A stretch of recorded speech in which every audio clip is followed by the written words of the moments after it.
Let me just give my original thoughts here first. So look, first of all, congrats to Money Mace. You've done what you can. So at least you've taken this to the final day of the season. So congrats for that. But Money Mace, we know what was going to happen, and we know that the inevitable is the inevitable here. So shout out to you for at least making it interesting. So at least you made it interesting. The issue here is this is going to be a United clowning session mainly. This section is going to bring about United being completely and utter crap. So shout out to Splash, shout out to all of my United fans in the thing and as well. But we're going to clown you. But first, before we clown you, Money Mace, I'm going to ask you a very simple question here, and I need a direct answer. And this maybe to Bajan Heskey as well. Because you wanted him initially, can you please agree to a swap? For who? Money Mace, you know what I'm talking about. Money Mace, you wanted him initially, bro. You took what Woodrick. That's how you took it. You wanted him initially. Take him. He scored yesterday. Give him a break. No. He scored. He's good. He's fast. Swap. You wanted him initially. Let's take Trossard. Did you just say he's fast? So swap. He's fast. He works hard, and he's got potential. He's younger. I'm all right. There's more of an upside. Okay.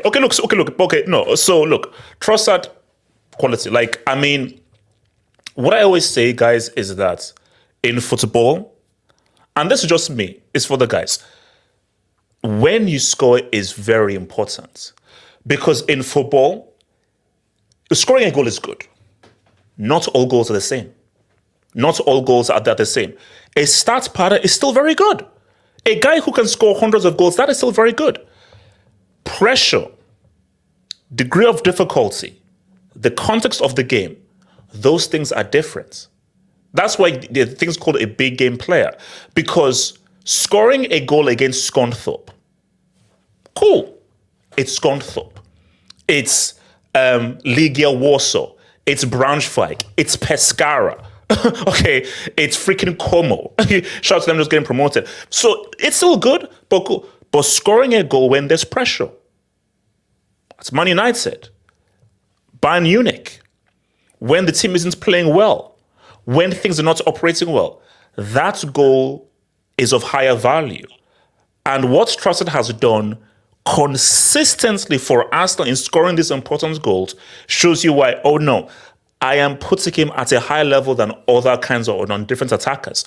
Put it simply, in a big game, Kane, piss off. Piss off. Trossard, come through you.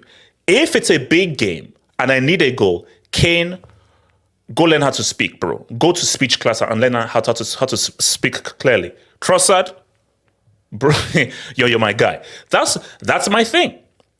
You know, I'm sorry. I'm keeping it 100% a stack that I think like Trossard, and that's what I'm going to hear from Heskey and Money Mace. Trossard has been Arsenal's best attacking signing of recent memory. That as in terms of the attacking front. So Odegaard is a playmaker.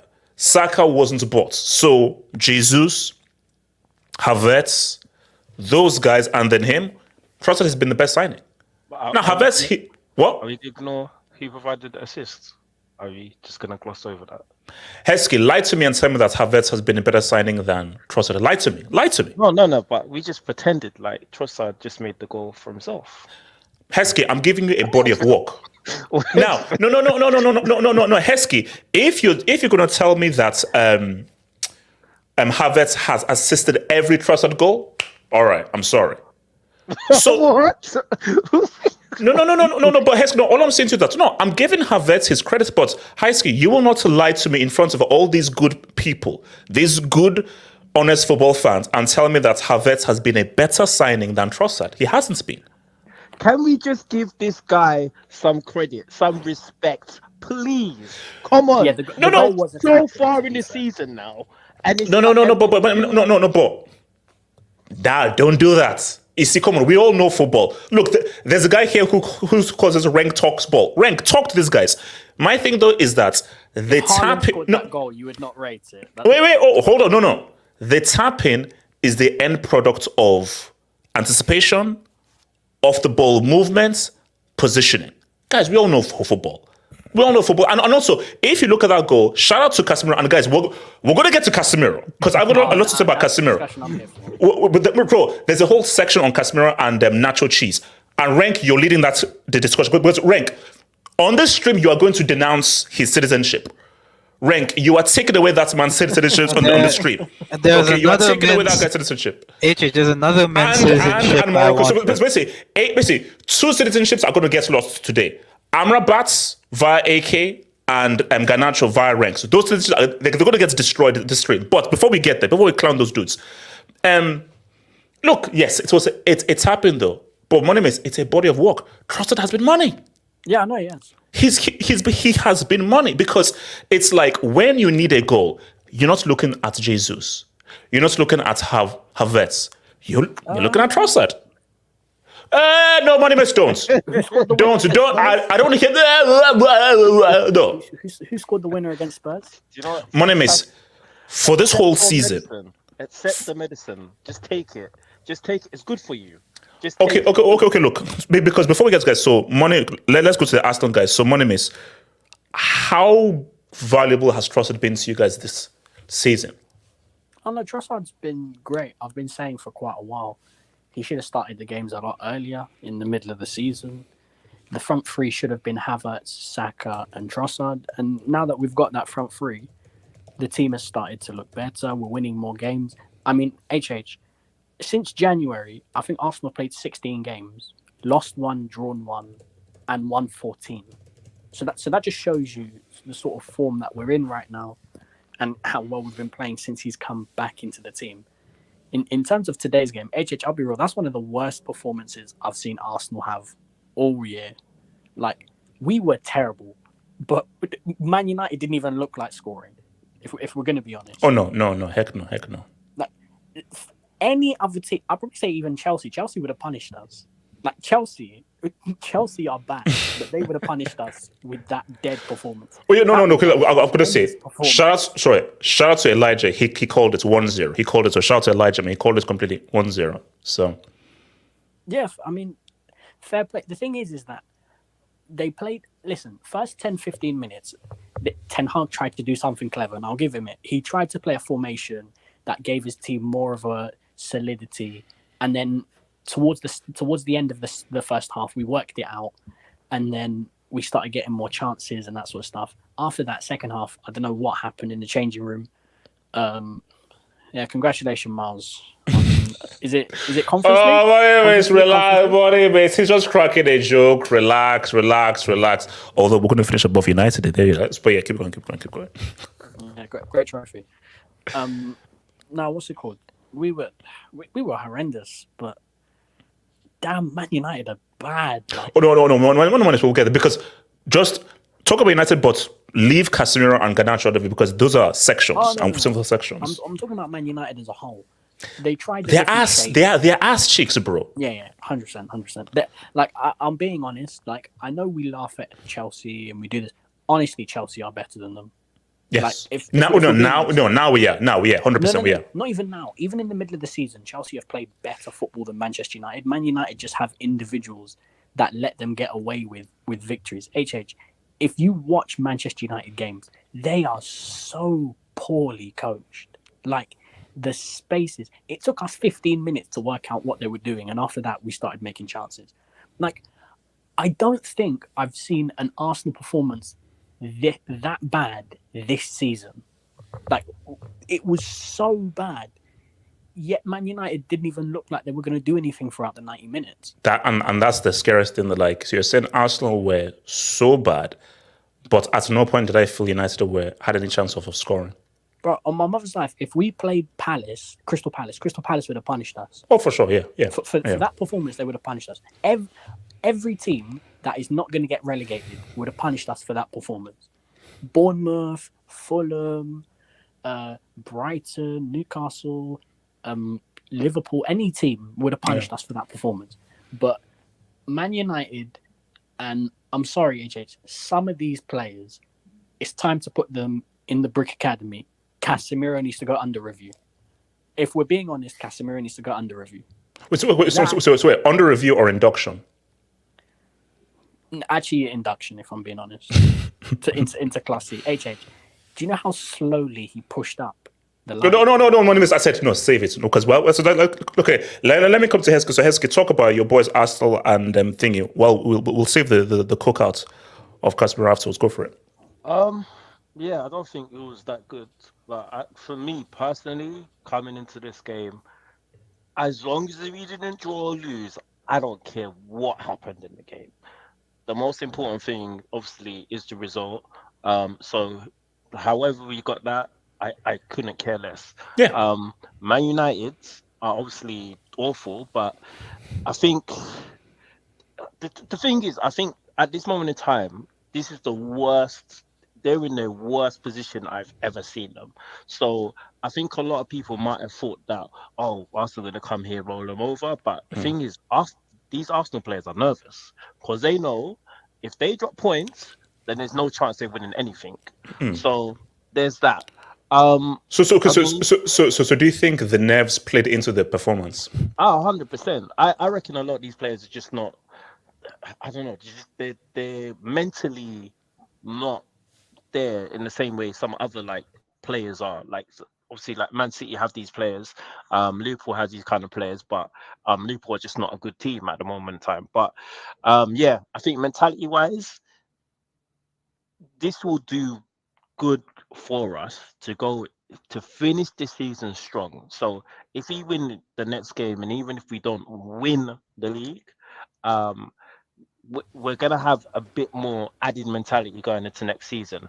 I think definitely in terms of attack, we need to 100% improve an attack for next season. Defensively, that's what's really got us where we are. But yeah, I have to give credit to Arteta for what he's done in terms of the players that he signed, because a lot of players that he signed, a lot of people have criticized them and whatnot, but they're doing what they need to do. So, but I mean, yeah, I don't care. I mean, it's beating Man United. I don't care how bad Man United are. As long as you beat Man United at Old Trafford, I think, yeah, that's a big W. Now, Heskey, quickly, I'll be honest. We need competition for the right-hand side. It's time. Yeah. Michael Elise, buy him at Crystal Palace, bring some competition. Because I'm sorry, HH, he's been bad for quite a while. No. For me, I said Arteta has overplayed him. I think Arteta has just overplayed him too much. This goes beyond form. Like, this is a bad year for Saka. Like, I know people point to the numbers and the GA and that sort of stuff. When you watch the games, he's not taking on the fullback. He's not trying to get involved in the game that much. Like, I'll be real. I'm looking at him and I'm seeing someone who last season I saw someone who used to light up defenders. Defenders were scared to go near him. Now it's I honestly don't know what happened to him. But I think every single person in attack, every single person we have in attack had a better season last season. No, but with him it's different. With him it's different. With Martinelli, I can tell like Martinelli almost last season was like a bit of a purple patch. Like he's not a 15-20 goal a season. Yeah, no. I think like Martinelli's his ceiling is not as high as Saka. I think the issue with Saka is overplaying. Like when he missed that penalty against West Ham, I think his confidence dropped, and Arteta needed to rest him. He needed to be rested, but he just kept on being played again and again and again and again, and it was crazy. So I'm going to Rank, thoughts on Arsenal's performance and Trossard. So yeah, it was a pretty dull game overall. Neither team really tried much after the goal was scored. I feel like we pretty much knew that the game was over, even though the problem for Arsenal was that they couldn't find a way to secure the win by getting a second goal. I feel like that would have made the game more comfortable for them. But like they were saying, United never looked like scoring. And I think that a lot of credit needs to be given to Arteta because Arsenal have been very solid defensively. They are keeping a lot of clean sheets. They're conceding very few goals. And they are doing this with, players that were overlooked before. I don't think that players like Ben White would be doing well at other clubs, but I feel like Arteta is making this type of players work. Saliba has been great. Declan Rice, overpriced, but he is doing a lot of job for Arsenal. He plays a crucial role. Be careful, right? No. I'm just saying. But he's been really, really good for Arsenal, and yeah, going forward, like I swear that Trossard has scored like 80% of Arsenal's important goals since he came in because it's just insane. And it's been like over a year that I've been saying that he needs to start ahead of Martinelli because it just for sure, yes, just watching easily how they both play. And yeah, Havertz has been incredibly important as well. He created this goal all on his own, basically, and just slid it back for Trossard to score the tap-in. So, this sort of things clicking for Arsenal have been really good. And it's kind of sad because it's starting to remind me of Liverpool a bit because Arsenal are making a campaign worthy of winning the league. But we know that their competition is City, so there's just nothing you can do, and it's pretty sad in that regard. Referees, if I ever needed a brick performance on Tuesday, look, I know you guys are hoping and keep hoping for the best, but you go deep down that it's over because guys, see, I don't know what it is. You'll probably see like a 4-0, so it will probably be like an emphatic beatdown on Tuesday. I think if top 4 is on the line for Spurs, they might have a bit more to go for it because Villa's last 2 games are not easy. They play Liverpool at Villa Park, and the last game of the season is Crystal Palace at Crystal Palace. Those are 2 difficult games. City obviously have to play Manchester City. Spurs obviously have to play Manchester City, but their last game of the season is Sheffield United. That's automatic W. So in their mind, if Villa do something against Liverpool and not even beat them, but draw, then it's over, yeah. Then Spurs might have a chance of top 4. We just need a draw.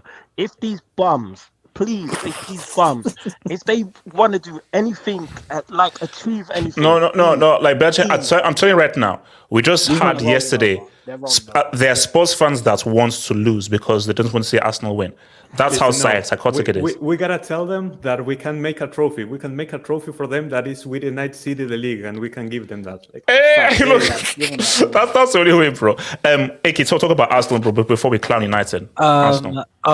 Then I'll show my AV when we clown United. But I think on Arsenal, they did what they needed to do at the end of the day. I think who's scratching the microphone? Yeah. Nothing in mute. Yeah, but they did what they needed to do. Good performance from Saliba. I thought it was very good. Gabriel, I thought it was good.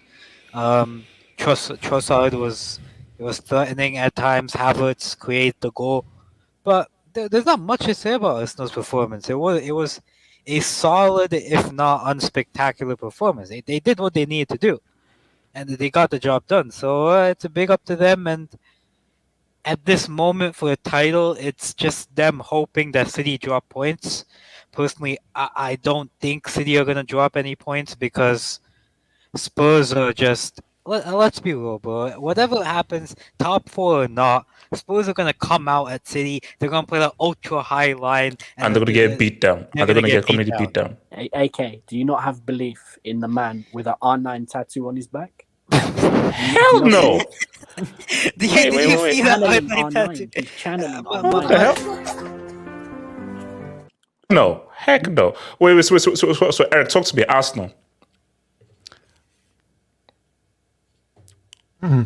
Okay, so I'm not going to say a lot, but what I'll say is, like you were saying, was it Elisha who picked the right? He picked the 1-0. He said the 1-0, yeah. Yeah, so well done to him. That was pretty good. I didn't think that Arsenal would keep a clean sheet. I was hoping the nerves would get to them, but this United team are remarkably bad. And even though Arsenal were a little bit nervous, they still managed to squeeze out. Wait, hold on, Eric. Currently, did you say that you would retire from football analysis if Arsenal won the league, or is that if Arsenal finished above Chelsea? I think it was finished off Chelsea. Initially, it was so I was thinking to myself, maybe I just won't. I think I said I wouldn't come on the show anymore. Yeah. If Arsenal finished above Chelsea, but That was last year. yeah, I mean that was last year. Yeah, who remembers about last year? What happened? Did I say that? Anyway, no, but you know what I'll say? I'll say City. We know it's just like it's a foregone conclusion. We're just waiting for it to happen. It's similar with years back when they were competing with Liverpool, and that was a much more fierce title race because the points were higher and there was a lot more. I don't know. It was just it felt like it was a bigger deal. Yeah. I think it feels a lot like this feels a lot more inevitable. Yeah, because you have the context of what especially happened before. Oh, true. Yeah. Right. Yeah. True. Yeah. What was the reason? City. Yeah. It's funny because it's like no one's talking about this, but if City win the title, or should I say when City win the title, this is going to be 4 in a row. I mentioned it in the previous. No, Eric, no. I'm saving it. Like I'm saving that for Sunday. Like that discussion of what it means. I'm saving all that for Sunday. I told you. Eric, I've got about 4 tweets. Dynasty, let's be real. Basically, I've got about 4 tweets all saved that I'm going to put out on Sunday because and on those tweets I'm going after Fergie, I'm going after Wenger. Actually, well, Wenger still has our golden trophy, but I'm going after everybody apart from Mourinho. Mourinho. No, Mourinho still has a defensive record. He still has a defensive record. He still has the defensive record. Wow. That's true. If he No, does but- four in a row, Shameless, man. it's Monday, He Friday. will. He'll do for no, but what I'll say is if City don't, I mean, it's unthinkable for City not to beat Spurs because this Spurs team is very bad. It's who they are. They're terrible, shocking team. But let's just expect City to do it, and they better not, do the unthinkable and drop points. No, Eric. I can promise you. It's already done. And also that, don't be surprised if you see like a 3-0 beat down on Tuesday. And in fact, City could 3-0, 5-0 their way to the title. Give Tottenham 3, give West Ham 5 or 6. Because I cannot have a scenario where a team called the Arse beats. Well, it's wins actually the title. arse. It's actually the arse. The Arse, yeah, the Arse. Respect North London for respect. No. So we can't have that. We can't have Kai Havertz winning a Premier League title. Do you know what? We can't. Say We- City do win. What do Say you City mean? do win. Wait, hold on. So Heskey. If City do win, yeah, they win this, they win, right? And then they get to the end of the year, and then they go to court, whatever, and they slap with 115. Well, are we basically saying City? They didn't really win these. Heskey, I'm telling you right now. I know. No. See, I told you. I don't do ifs, buts, and maybes. City, they don't get in charge for nothing, bro. Nothing is stripped away. If they don't, I'm going protesting, bro. No. I didn't go Bro. to any of these marches, but I'm going to the Man City march, bro. I'm telling you that now. No, but AJ, just quickly on Eric, I will say one thing. I find it very shameless that there are fans of other clubs in the league who are praying, oh, we must stop this team from winning the league, or we must stop that team from winning the league. I find it very shameless. And the problem is that if you want another team to not win the league, do it yourself. Why are you praying? Chelsea, you want Arsenal to not win the league? Win the league yourself. It's a foregone conclusion. It's fine. You won't win the league. You should have done something in September. Why are you praying? No. Chelsea should be Chelsea should be in the title race every season, but I'm not in control. It is what it is. No, but why But, are you praying so much on Arsenal's No, downfall? I'm not praying. This, Look. this is very Arsenal, shameless. you guys are a fantastic team. You did so well. 89 goals. What a team. No trophies. It is what it is. Wow. You'll be trophyless. I It's can't fine. All right, hold on. Let me get this jobs before we get to. I want to start clowning guys. As for United get a striker for 75 mil and not give him the ball. Wait, was the Moose 75 mil? Yeah. Well, no, I watched the game. I don't know what game you watched. I did see the game though. He did receive the ball. He's a wrestle merchant. He's a wrestle And he merchant. slipped. And he Yes, Yeah. he slipped, lost possession. So Rasmus just but he ain't like. Yeah, I think Jackson might be better than him, I'll be honest. Shout out to Kojak. Ouch. As to the words, I can do better than United in that. All right, thank you for that. All right. What? So here's the thing. So Can I speak on this first stage? okay. No. Well, we're going up with Casemiro first.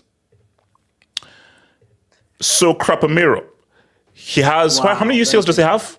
5. No. We have to. So Casemiro has 3, right? 3. I think it's 3 UCLs. No, he has 5.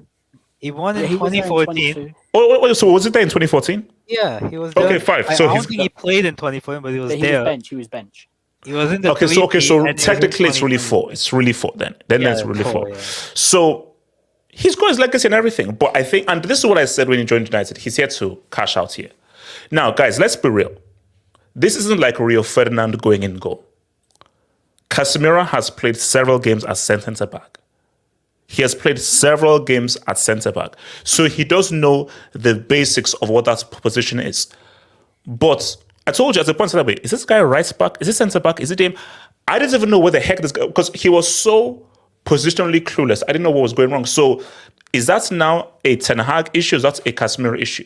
But when I look at Casemiro, because there was a moment in time where I just looked at his face and I was like, you know what? He's earning a lot of money. I mean, chat, please tell me, how much is this Casemiro on right now at United? I think 350k. 350k. 350. 3. Yeah, 50. 350. Doesn't that make him the highest earner at the club? Nah, I think him and Rashford are the highest. Yeah. I might be wrong though. Just So let me get 350k to lazily Pounds. run up pound sterling, not rupees, pound sterling, to lazily go up and try to do an offside trap and pretty much single-handedly cost United this game. I think, look, It wasn't even an offside trap. The trap was set by the rest of the team, but he literally He left walked back Havertz into on position. side. yeah. No, and bro, he was just like waddling around. The guy was just waddling around. So I think the thing with Casemiro is, look, he is just vibing out here at United. This is a total, complete vibe out session here. And I look, I've got my trophies. I have my legacy as being part of Real Madrid. This, I called it when it was made. He was just going to United just to vibe out, pretty much. It's also talking to me about Casemiro. Before that, can you zoom into my API, please? Oh, sure, bro, sure. What did this guy think he was doing, bro? Bro, I watched him on the subs bench. He Look. was making that.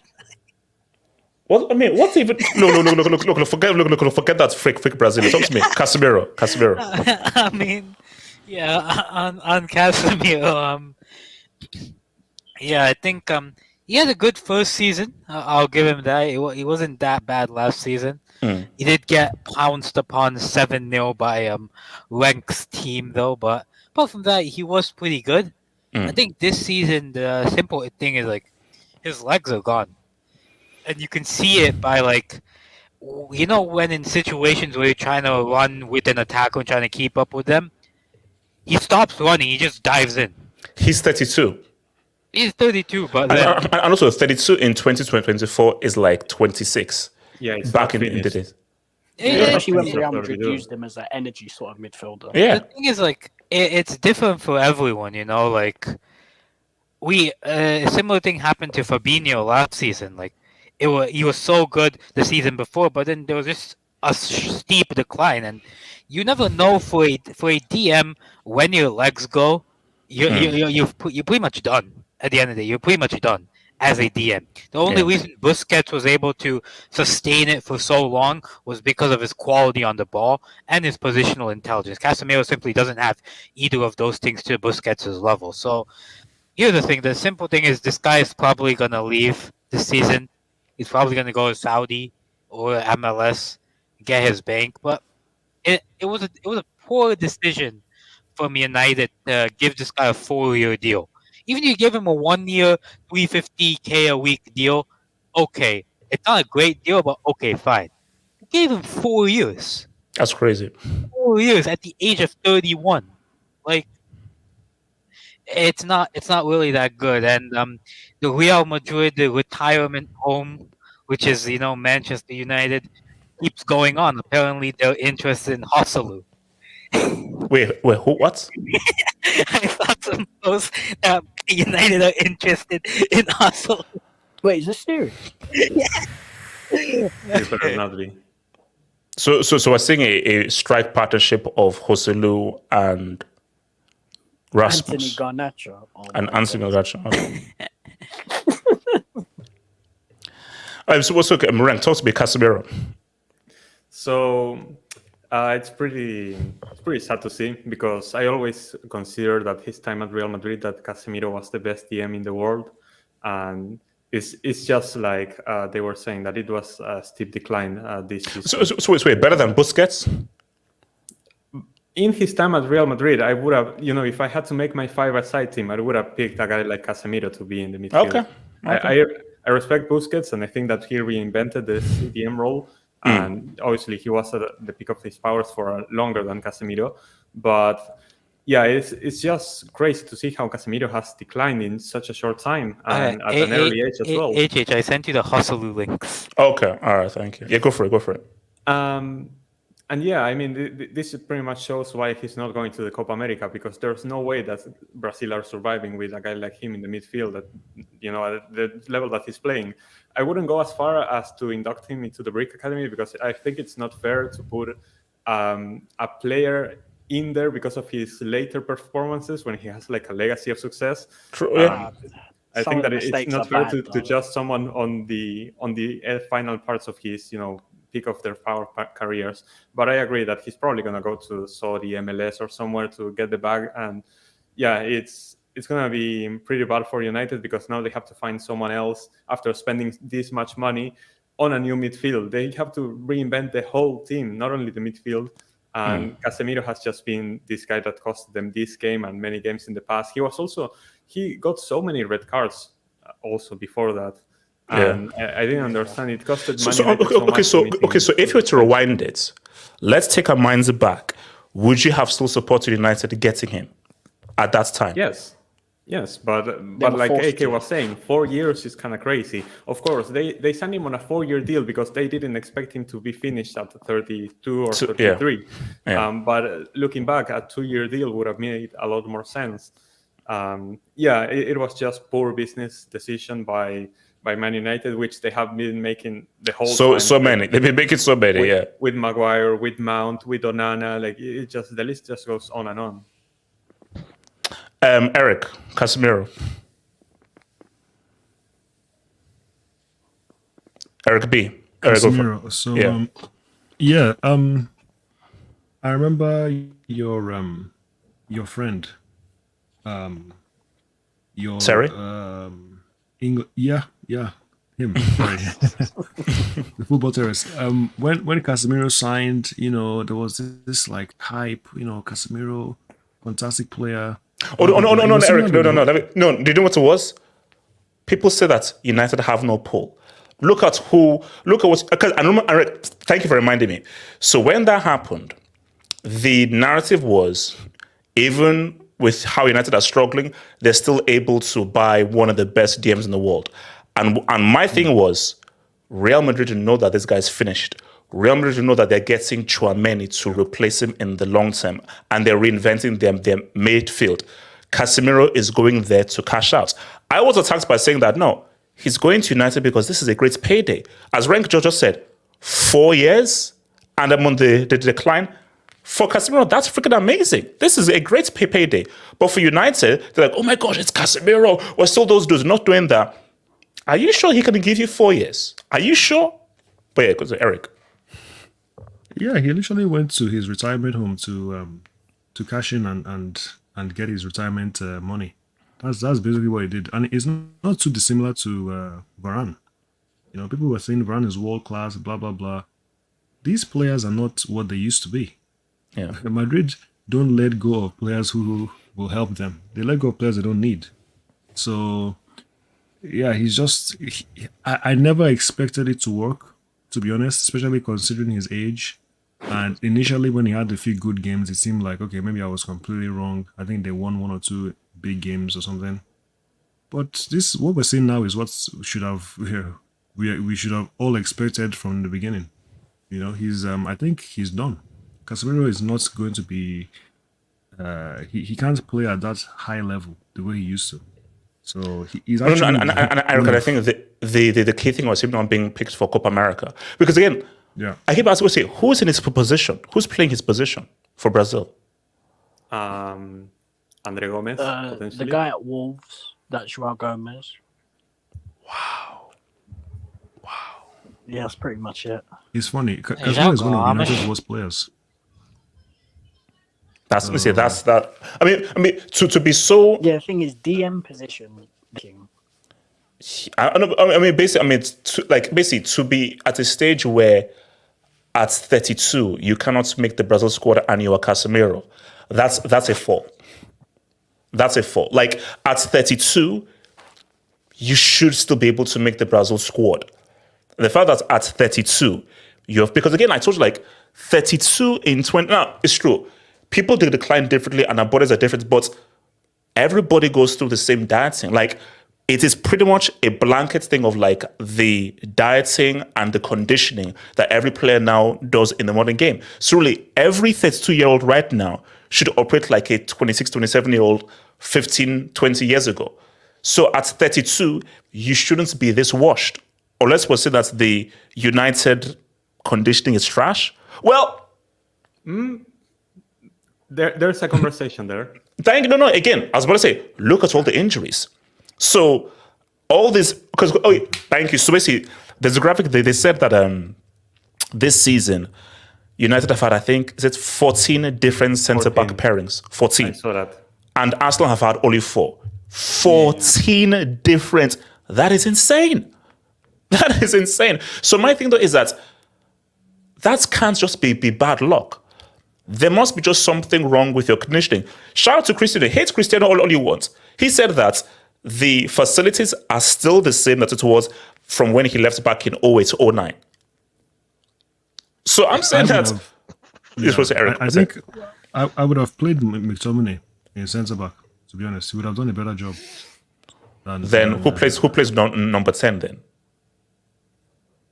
You don't have to play number 10. You don't need to. Money miss. Just play a 4-2-4 or something. What's it called? Heskey, talk to me, Casemiro. Like, I mean, is he washed? Is he done?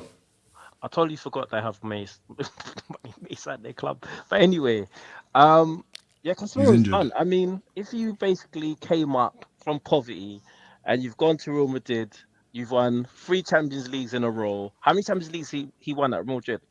Technically 4. Technically 4. Well, he won 3 in a row anyway. I mean, Man United are offering to pay you $350 a week to come to their club. Yeah, you're doing DM, and now Ten Hag wants you to be a defender. for what? For who, bruv?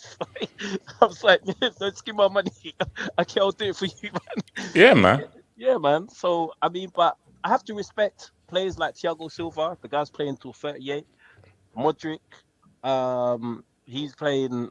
Modric, sorry, not Modric. Modric, please. Yeah, sorry. Modric, please. Thank you. Inshallah, he makes it to 38.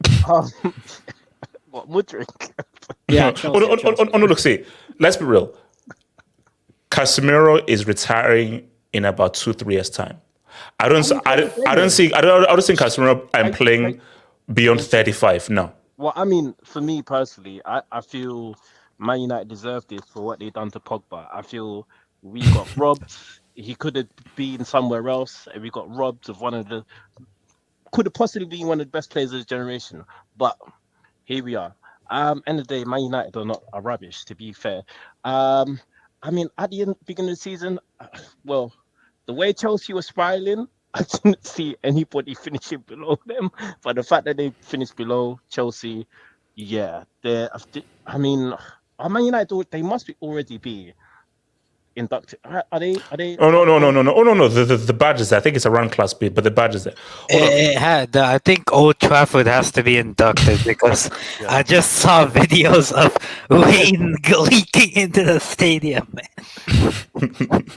Theater of dreams. It's best. Theater of dreams, of nightmares. Shout out to Brian Hill today. Arteta is paying Ange and Moyes as we speak.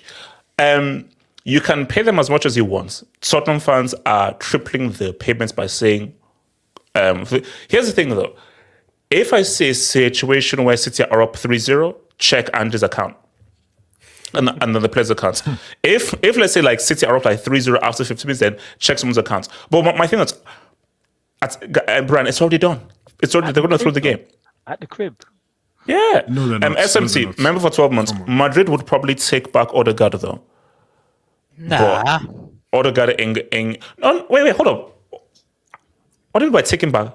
I think they Odegaard already sold him. would say no. Play where? Didn't they already sell him? Oh no. Maybe it's not. If there was an opportunity to take him back, he said they wouldn't. No, they wouldn't. Okay. Arda Güler is coming through. Endrick is coming through. Mbappe is on the way there. You've got Bellingham. Where the heck is Like I Odegaard said, going to play? Madrid don't let go of players they need. They don't. No. They don't need. No, they don't need Odegaard. Like It was a Madrid don't two-way need deal him. that went well for both clubs as well. Yeah, obviously, yeah. Look, it works well for both. Shout out to Misby Nation. Thank you for the dub. HH, for your information, Casemiro wasn't finished. He asked to leave the club because he said he's won everything. So Madrid made sure to get Tchouameni. Ancelotti even begged him to stay. Same as Florentino. All right. Let's get a consensus. Do we believe that Casemiro was finished at Real Madrid, or United finished him? I think. United Yeah, finished. Wait, hold on. Let me come to Money Mace and then to Rank. Money Mace.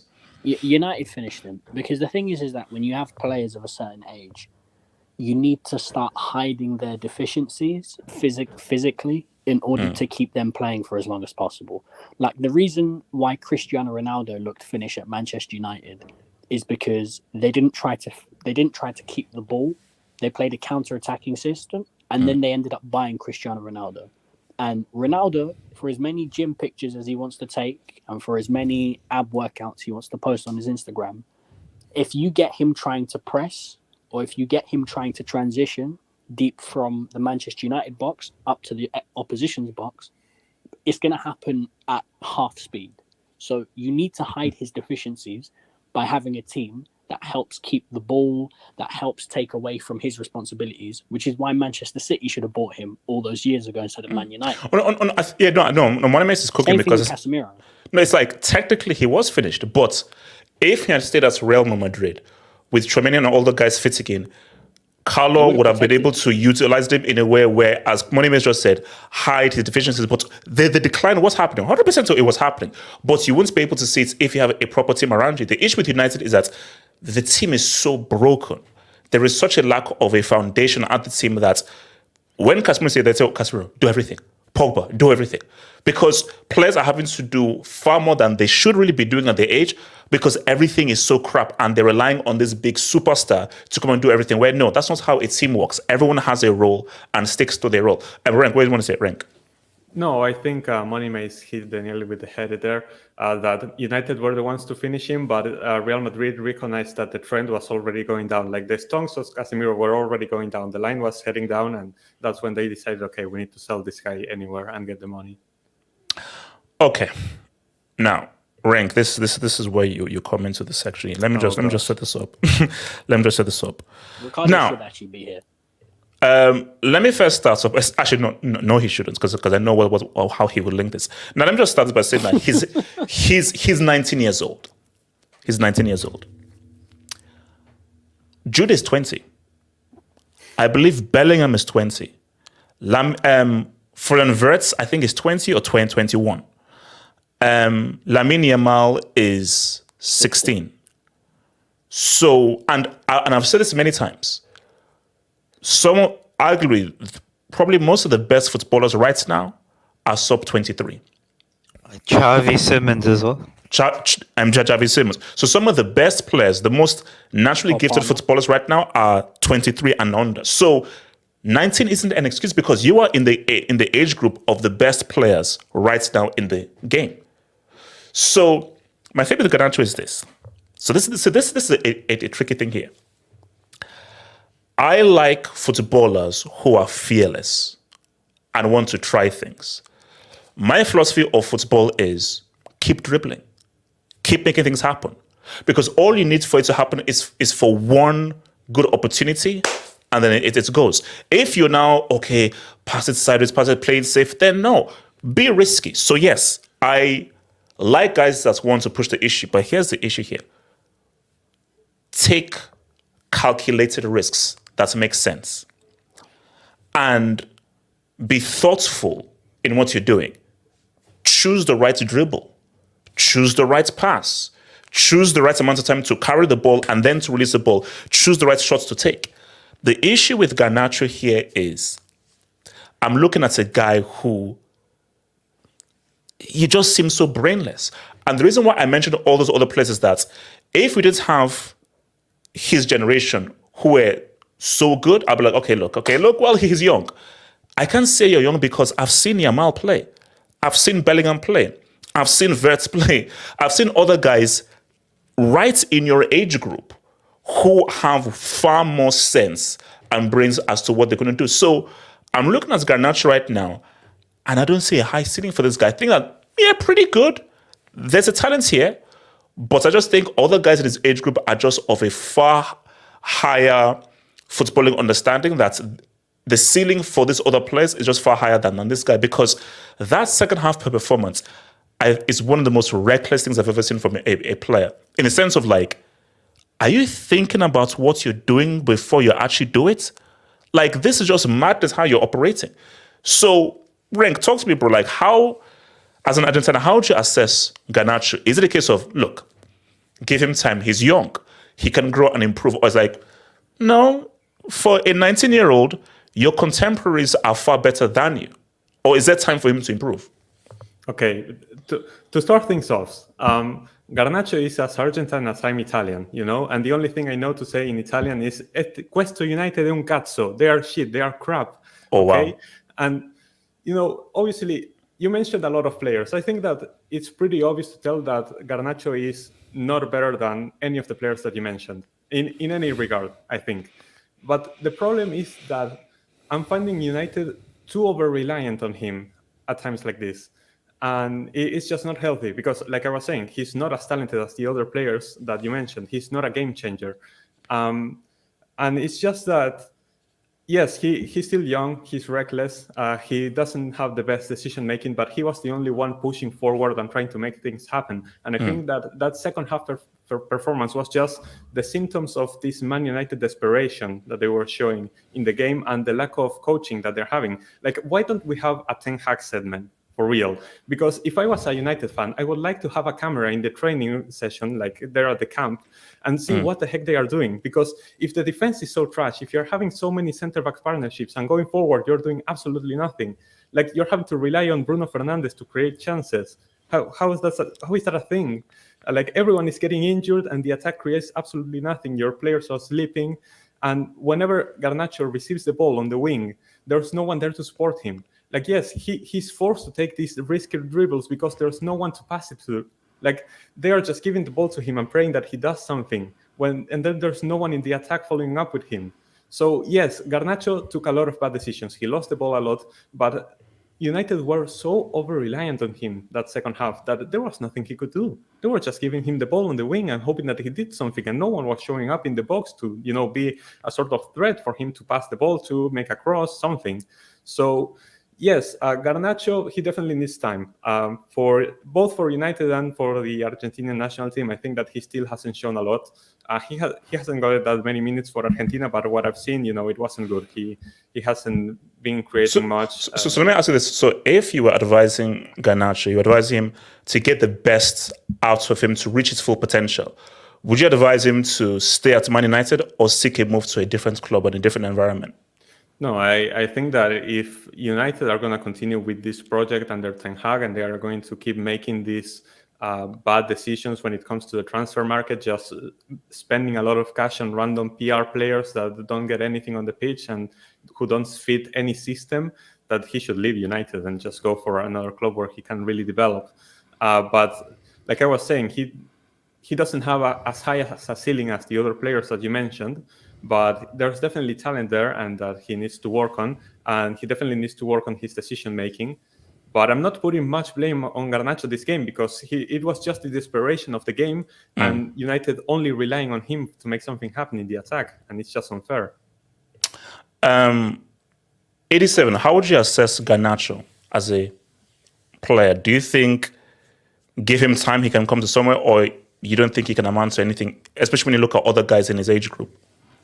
Yeah, I feel like for me, it's just not as good as those other players. Now, I think the one thing that he does have over those other players, that he works hard. He probably has the most passion, I would probably say, of those players. But as far as talent, Money Mace, shut up. 87. No, because things that then you're 87.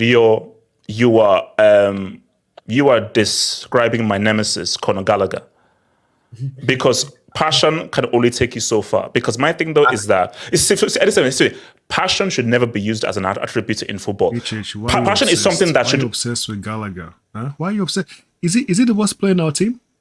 Eric, is Gallagher the worst player for Chelsea? I'm not having a Chelsea discussion right now. I'm not having a Chelsea He's not discussion the worst right now player with in you. the team, but Eric, you're I'm obsessed having with a the guy. discussion right now. 87-44. Talk about Mudryk. 87-44. Let's stay on topic. 87. So my thing though is that Eric Cook. So yes, 87. He has all the passion, but my thing though is that passion can only take you so far. Let's even stay with Argentina. Why was Maradona so great?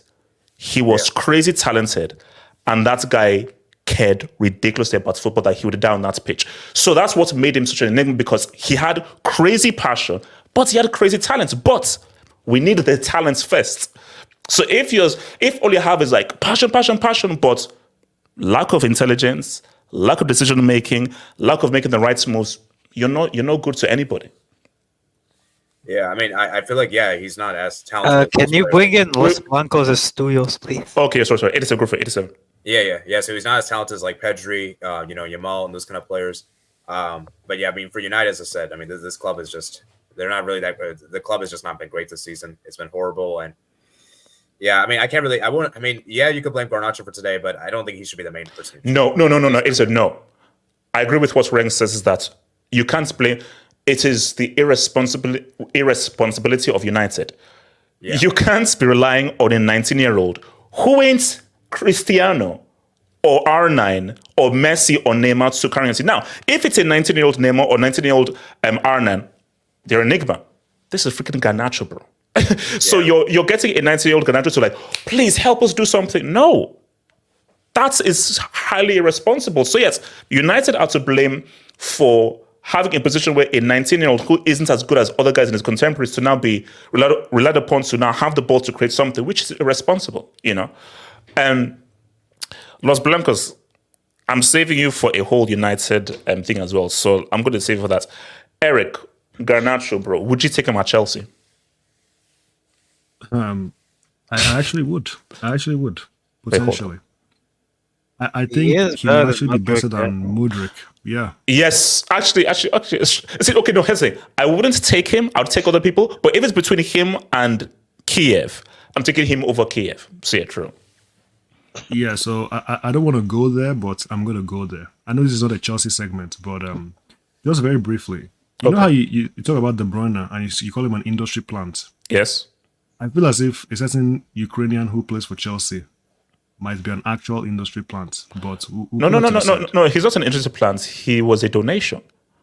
Do you know that we donated part of that money to the Ukraine thingy? No, yeah, he's a PR stunt. Yeah, it's a PR stunt. Yeah. Anyway, but Garnacho is, I don't know. I think he's like you were saying, he's been put in a position where I think he's just been he's been relied on too heavily, and maybe he just can't handle the pressure. I don't know, but I don't think he's not too bad. He's okay. He's talented, but I really would have liked him to make better decisions to, at least help United get one goal, but it is what it is. Heskey, AK, do you have anything about Garnacho before yeah. Blancos cooks? Just. Okay, Heskey, go for it. Heskey, go for it. Just Heskey. quickly. Yeah. If you guys went for your own, if you guys went for your own players, then you wouldn't be in this situation. But anyway, yeah, Garnacho. I can't really put all the blame on him. I think if he was under a different manager, the way Man United is at the moment, I don't think it's good for any player to be there at this moment in time. Maybe if he was playing under Klopp, maybe he was playing under Arteta, he'd be a bit better than he is now. He's nowhere near as good as any of those players you've mentioned. But, I mean, this is the time where he should be developing. And you're thrown into the worst Man United side I've ever seen. Yeah, I mean, what can he do? But, I mean, would he leave? Where's he gonna go? I don't know, but I can't. No. The place they can no. Trust me. Garnacho is talented enough in a very highly sought after position that if he goes, there are clubs that would take. Put it this way: would Villa under Emery would not be a bad move? Yeah, but I reckon for me it's just whether the guy is, because I think one thing is that there's a lot of players that, even from a young age, you can see they're intelligent players. Whereas there's some players, like, for example, good examples like Theo Walcott, right? He was never an intelligent player. He's never going to be as maybe some of the other players, like like Alexis Sanchez or whatever. But I think he has a ceiling. You have to wait and see. I think maybe when he's 23, by the time he's 23, you can say, okay, this guy, this is his level. But at the moment in time, the way Man United is, it's hard to really kind of like judge how good the guy is, to be honest with you. AK, Garnacho, and I'm so happy that Blancos and Whitesky are here for United section process. Yeah, shout out to Nacho Cheese. He's an enigma, man. He's an enigma. I don't understand how someone can be so passionate. You can see he loves the club. HH. Yeah. The issue is he's garbage. Oh no! No. Don't give me that, bro. No. AK. No. Garbage. Call this guy the future of their club.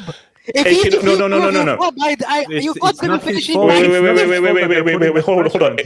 No. AK, we have to always talk in a vacuum here. Now, you're talking with context. In a vacuum, he's not garbage. In a vacuum, Conor Gallagher is garbage. In a vacuum, Nyong is garbage. Werner is garbage. Respect Nyong. So no. Garnacho, he's not garbage. No, yes. So okay, no. Garnacho is good. He's talented. He's just not as good as his contemporary. Like, he is well below his other contemporaries. But it doesn't mean he's trash. He's high. He's just not very good. But he's high. I wouldn't even say he's high because, like, bro, I've seen so many wingers being able to run past their fullback. Like, the amount of wingers I've seen. Bro, I've seen Kiev Bolt run past his fullback. The difference is what... In today's game, no winger does that. In today's game... Wait, no, hold up. AK, lie to me and tell me that Modric is a better footballer than Garnacho. Lie to me. Lie to me. No, Garnacho is a better winger than Kiev Bolt, but... Thank you. The thing is, like, the amount of wingers I've seen, just run past their fullback, what separates you from others is, what you do after that. The amount of crosses that I saw Garnacho put in today, none of them landed where they're supposed to land. No. It was a bad game. It was a bad game. It was a bad game. Collect the crosses. When he was trying to get past White, he got past White, and he didn't do anything after. Like, here's the thing with Nacho Cheese, man. Is he talented? Yeah. He is talented, He is. I might be harsh in saying that he's a trash player. He's talented. He has some talent. The issue is if you don't have the decision making, if you don't have basic decision making, I'm not even talking about decision making on what pass to do here when you're in a tight space and stuff like that.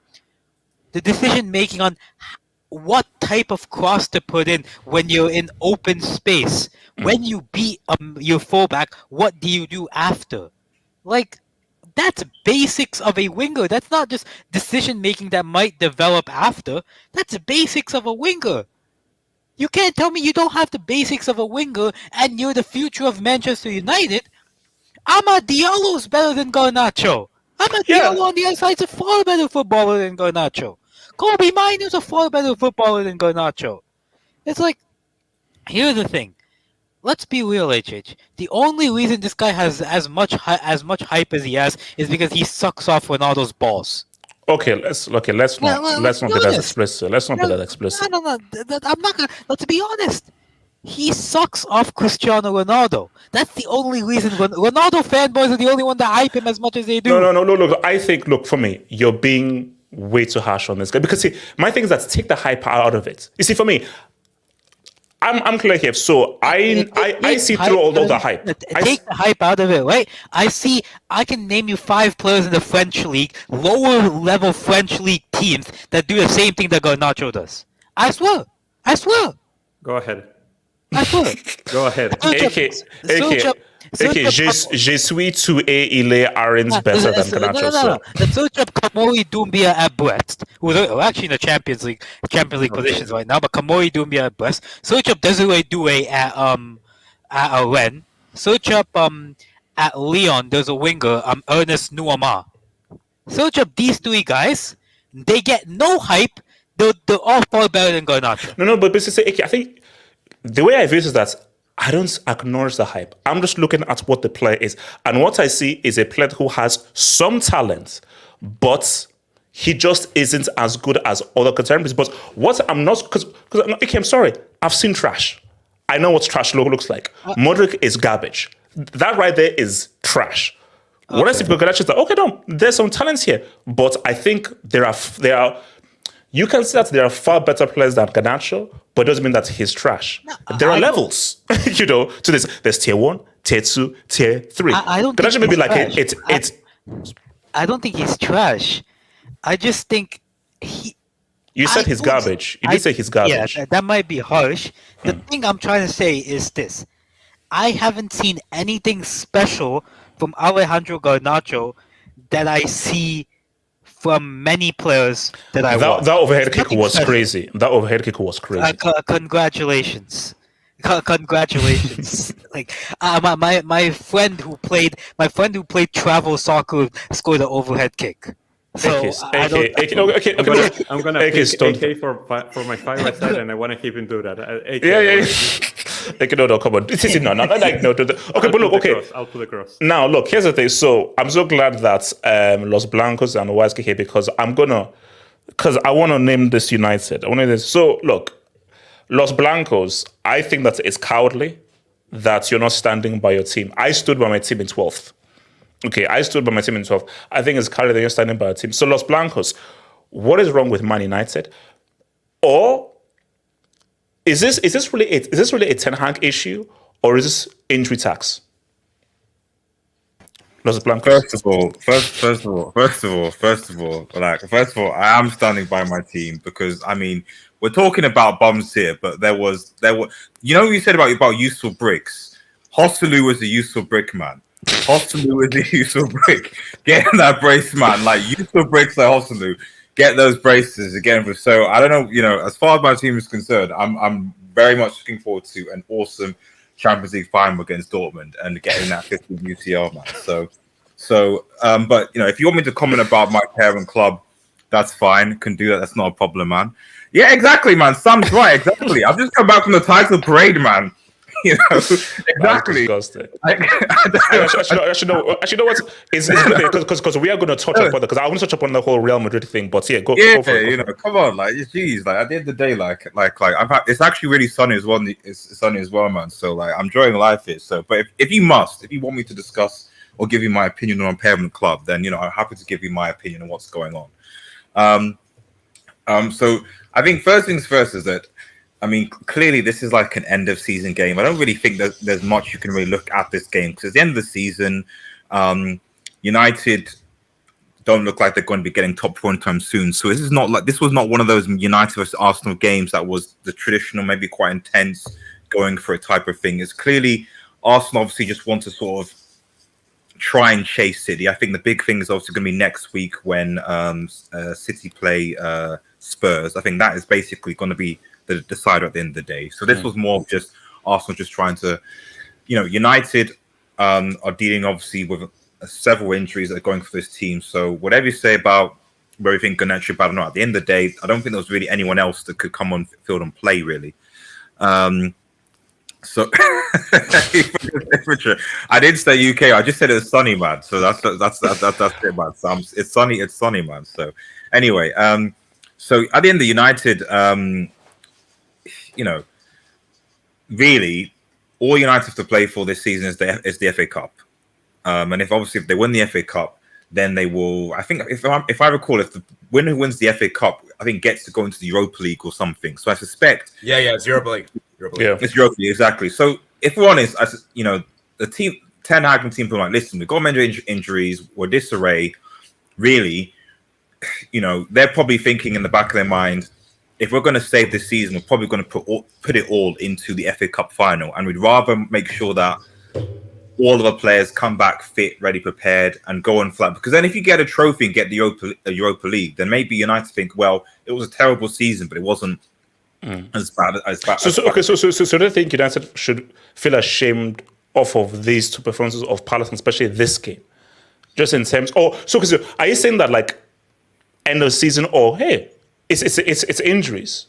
So how can you blame me because of injuries? Or no, you should still expect a better performance at home being United.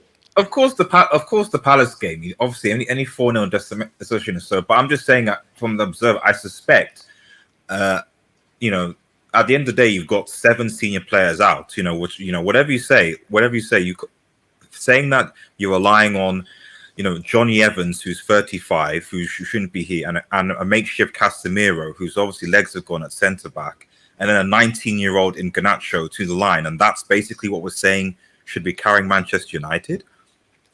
This is not like in Fergie's day when you're relying on a Stam or a Ferdinand, and you've got like Van Nistelrooy, etc. up front. So I'm not entirely sure. Well, people are expecting United to. I mean, someone who's even watched Crystal Palace, like.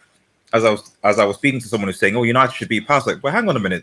Palace went to Anfield and beat them. They beat Newcastle comfortably, and then they destroyed West Ham 5-2. But you think that a team now 7 of their first team players are going to go away to Palace and cook them? What's that based on? Like, you're doing a great disservice to the new Palace manager. I've forgotten his name, but he's actually turned things around. Oliver Glasner. Sorry. Oliver Glasner. Oliver Glasner, yes. Thanks, Mike. Thanks, Mike. Who's actually done a really, really good job at Palace and has actually made like Eze and Elise actually look really good.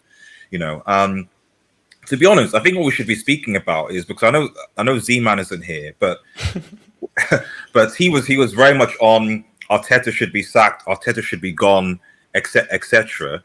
But we've got an Arsenal say at the end of the day, whatever you say about them, they actually are still in the title race. They've improved over last season, and there is still a chance, depending on what Spurs do next week, that they may obviously, they may do something. So, as far as I'm concerned, this was a tale of two teams. Arsenal, who put faith in them, a manager that a lot of people wanted to be sacked for quite some time. They are now in a position where they are comfortably at least the second best, potentially third, depending on what Liverpool do, but let's say second best team in the Premier League consistently in that sense, and have shown improvement mark season. And you've got another team, United, who effectively don't know where they are, and you don't know what Innes is going to do in the summer. There seems to be complete misdirection because at the end of the day, and I'll finish off here because I'm not speaking for a while, but when you look at the planning at the beginning of the season, and you look at it and you think, okay, what actually did United plan for this season exactly? Because they didn't go into this season pre-season with a recognized striker. They were relying on a youngster called Højlund, so that is already a major thing. They brought in a new keeper who you don't know. There's he might fit, he might not fit. That's something. One of their best defenders started the season injured, as well as their fullbacks started injured, and they brought in a 35-year-old as a replacement. And that 35-year-old, I think Johnny Evans has probably played half of Manchester United's games. You know, I think that's which is crazy. I was about to say, look, don't judge me, but actually, let me not even say it. Because I was about to say age ain't nothing but a number. But no, keep talking. In fairness to him, he's not in some of his games. Actually, not been that bad. He's actually not been that bad. Jude Evans, actually, big up Jonathan for what he did. Because at the end of the day, if they didn't do that, I don't actually know who'd play. So it's clear that this season with United, that the planning was completely mismanaged. The manager obviously having to deal with that, but also potentially being out of his depth. The players, whether they're good or not, can be coached is still unclear, and obviously certain players need to be moved on. And also, obviously, don't forget the whole takeover situation, things behind the scenes, the issues with Sancho and Greenwood, respectively. So, culturally, as a whole, Manchester United, are not in a good place. And you'd like to think you're in some sort of transition phase, but it really depends what Ineos do in the summer to fast track the team. So, essentially, in summary, what I'm saying is that Arsenal, congratulations. They're a club that are actually have laid the foundation to be where they are today and are starting to reap the benefits. United are not. It's as simple as that, really. YSK, talk to me. United, man. I think it's disgusting how much you enjoy these streams, HH. I don't enjoy these streams. I'm merely a reporter. No, yeah, YSK, this is from 2008. No, there's a reason why it's up there, but we'll get to that. Before you speak, can I just remind you, there's a good comment stat in the chat, said, for any of mine that Evans won the UCL Man United in 2008. It's 2024. I just want you to remind that. Hold on. I told you there was a reason. Wait. Are you kidding me? Are you kidding me? Oh my god. To be fair, he's got more Premier League titles than Van Dijk. Okay. That's true. Yeah, he has two. That's true. I think he has two or three. Maybe it's three. Yeah, but look, shout out to the Aura man. Look, yeah, I think it's disgusting, HH. But I hope you know that no amount of United slang is gonna revive your hairline. So, why is my hairline getting straight? So, look, if Kendrick can throw strays, then I can as well. There's nothing there to catch strays. So look, there's a lot wrong. There's a lot right than wrong in this club. Although no. What do you mean there's a lot wrong than right? That's what I said. You said you said there's a lot right than there's wrong. Check your hearing. Continue. No, he said the right way. I don't care. Continue. Continue. I don't care. You got a break. I don't care. You got a break. Thank you. Oh my god, this clown. As I was saying. Wait, hold on. No. Hold on. David C. Guys, I see everything in the chat. I see everything in the chat. So there's nothing that I don't see. There's nothing I don't see. That's a yellow. All right. Continue. Why is that not a discussion, H? I am not discussing that. Keep talking. All I'm saying is shout out to J.K. Rowling, fight the good fight. That's what I'm saying. J.K. Rowling, fight the good fight. YSK, keep talking. YSK, keep talking. YSK, keep talking. Shout out to Simon, man. They went through some transformation. But anyways, bit like Pokemon's. There's No, but the boys look, see, United look, see. Injury tax or Ten Hag is a bomb? Look, I my hatred towards that bold prick has built up quite a lot throughout the season.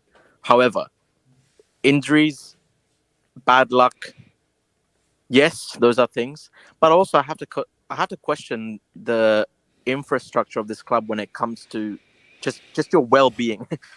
Because I'm sorry, to have your whole back line basically out of the picture for the entire season, surely surely there's something wrong there with in terms of like the medical side of the club, Yes. the fitness, physical aspects, maintaining your health and conditioning for the season.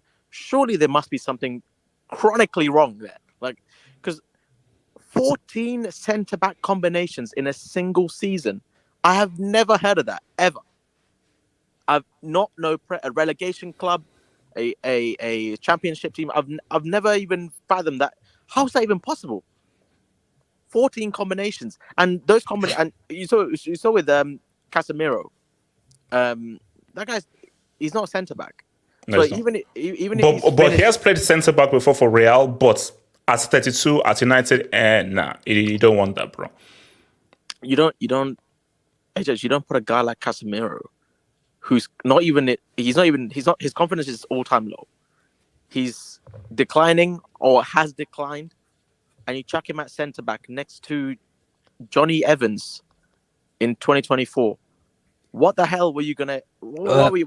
Weisky, he says in interviews that he doesn't sleep at night. So Wait, who doesn't sleep at night? Wait, who doesn't sleep at night? Casemiro. All right, I'm not. Why is it just talk? Whatever. I do want to talk about Garnacho because I don't think he is the most talented player in the world, but I think it's unfair the situation that he's been put in. Because unfortunately for him, he buys into this whole hype thing based off around the guy on my AV. But he will never be the guy on my AV. But here's the thing though. Put yourself in his position. If and this is the danger of social media. Remember this started when he was like 18. So no, he was 17. He was 17. 17. Okay, so you're 17 years old. You've grown up in the social media era, and the algorithms that you're viewing is the next Cristiano, the next Ronaldo, Garnacho is amazing, blah blah blah. If you're 17, you were like, no, I'm going to rise above it, man. Let me stay away from that and let me just be humble. Heck no, you're 17 and you're hype. So the issue is United fans trying to put the Ronaldo shadow upon him because, bro, as I've always said, Cristiano Ronaldo, if he never left the Premier League, would be the greatest Premier League player of all time, hands down. Even those few years that he spent there, he's still already one of the greatest ever. So you're talking about a guy who is one of the greatest players ever in the league's history.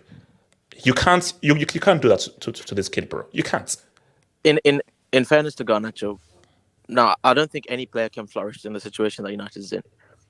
But the moments that United fans have been able to celebrate this season has come through him.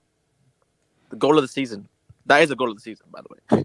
just so people are aware, that is the goal of the season. So, again, he makes brainless decisions sometimes. His efficiency in the final third is poor. But I cannot put any fault on that guy because he's the only one, other than that fool McTominay, showing any kind of passion towards the club. Like, he actually wants to be out there on the pitch and work for the team. Like, he's the only guy. So, for United going forward, I am glad that they lost the game today because I don't know about Los Blancos Estudios, but I don't want to see that team sniff Conference League football next season. I don't want to travel to Transylvania or freaking easy. Let's respect planet Earth. Let's respect planet Earth. Okay. Go to Atlantis or Gotham. Like I don't need to do that. So I think Mordo's on there as well. Yeah. It's a good away day, no? It's a good away day. Probably. Shout out to Rohan. So AK, I'm not going to Eastern Europe alone as a black man. Continue. Why continue? Hey bro, you can be the 13th guy. You can take the 12 of Latvia. You can be number 30. Also, you know that we've not seen from him since. I haven't seen him. You can take Eric. Do you know that the story is twist? You know that he ended up being like a racist using the N-word on the Discord group. Oh my god! Long story. Basically, the story took a very interesting twist. That's on wing. That's on wing. Wing, man. Wing got paid for it. Bro, Basically, okay. To put it very simply, he gave some money to Wing from his earnings. Wing got so hyped that he now has the N-word pass, and now he started using the N-word, and I mean ER. I said, hey, what's wrong with using the N-word? Because I said, hey, but Wing said I was allowed to use it. Oh, no. And I was like, yo, I said, bro, I removed all his privileges and so forth. I said, yo, Elijah, take over all these guys' privileges, bro. So I had to give it to Elijah. I said, look, let's put a black man in. He got wrongly influenced by the 12 wow. Wait, this is Wing's fault. It sounds like this is Wing's fault. It's Wing's fault. Yes, it's fault. It's fault. Actually, no. Okay, no. Let's be real. They're both at fault. Right. Okay. All because a black guy says you have the pass doesn't mean you can just now you say, this random black guy said I can now say the N-word. So now I can say it. But why the hell is Wing asking for money? What the hell is the broadcast doing asking for money? Wait, times are hard. He needs to pay for his master's degree. He needs to pay for his master's degree. LBS. All it took was, I think it was 100. I think it was 100. That's all. That's what Wing got, and he gave it all away.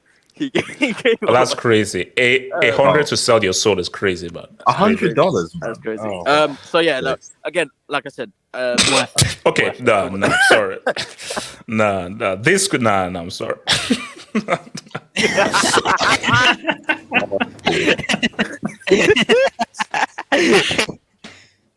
I've never seen someone more. No, that's a good one.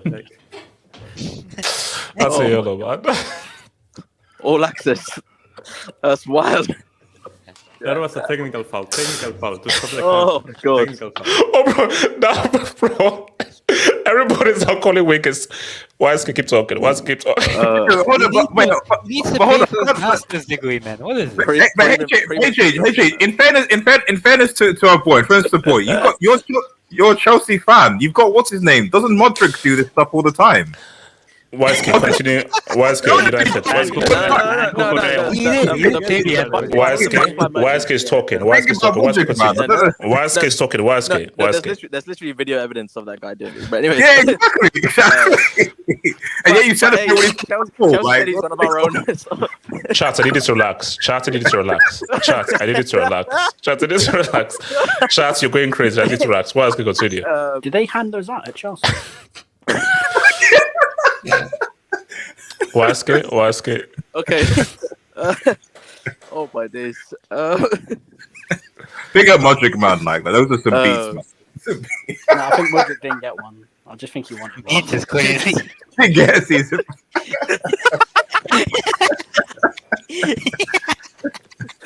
Right. Right, guys, chill, guys, chill. I'm gonna maximize the screen. I'm not gonna look at the chat, man. Continue, go for it. You don't need one. Look at John Terry. John Terry can use it when he wants. So why is it? Man United. Look. Okay. Do you sack Ten Hag?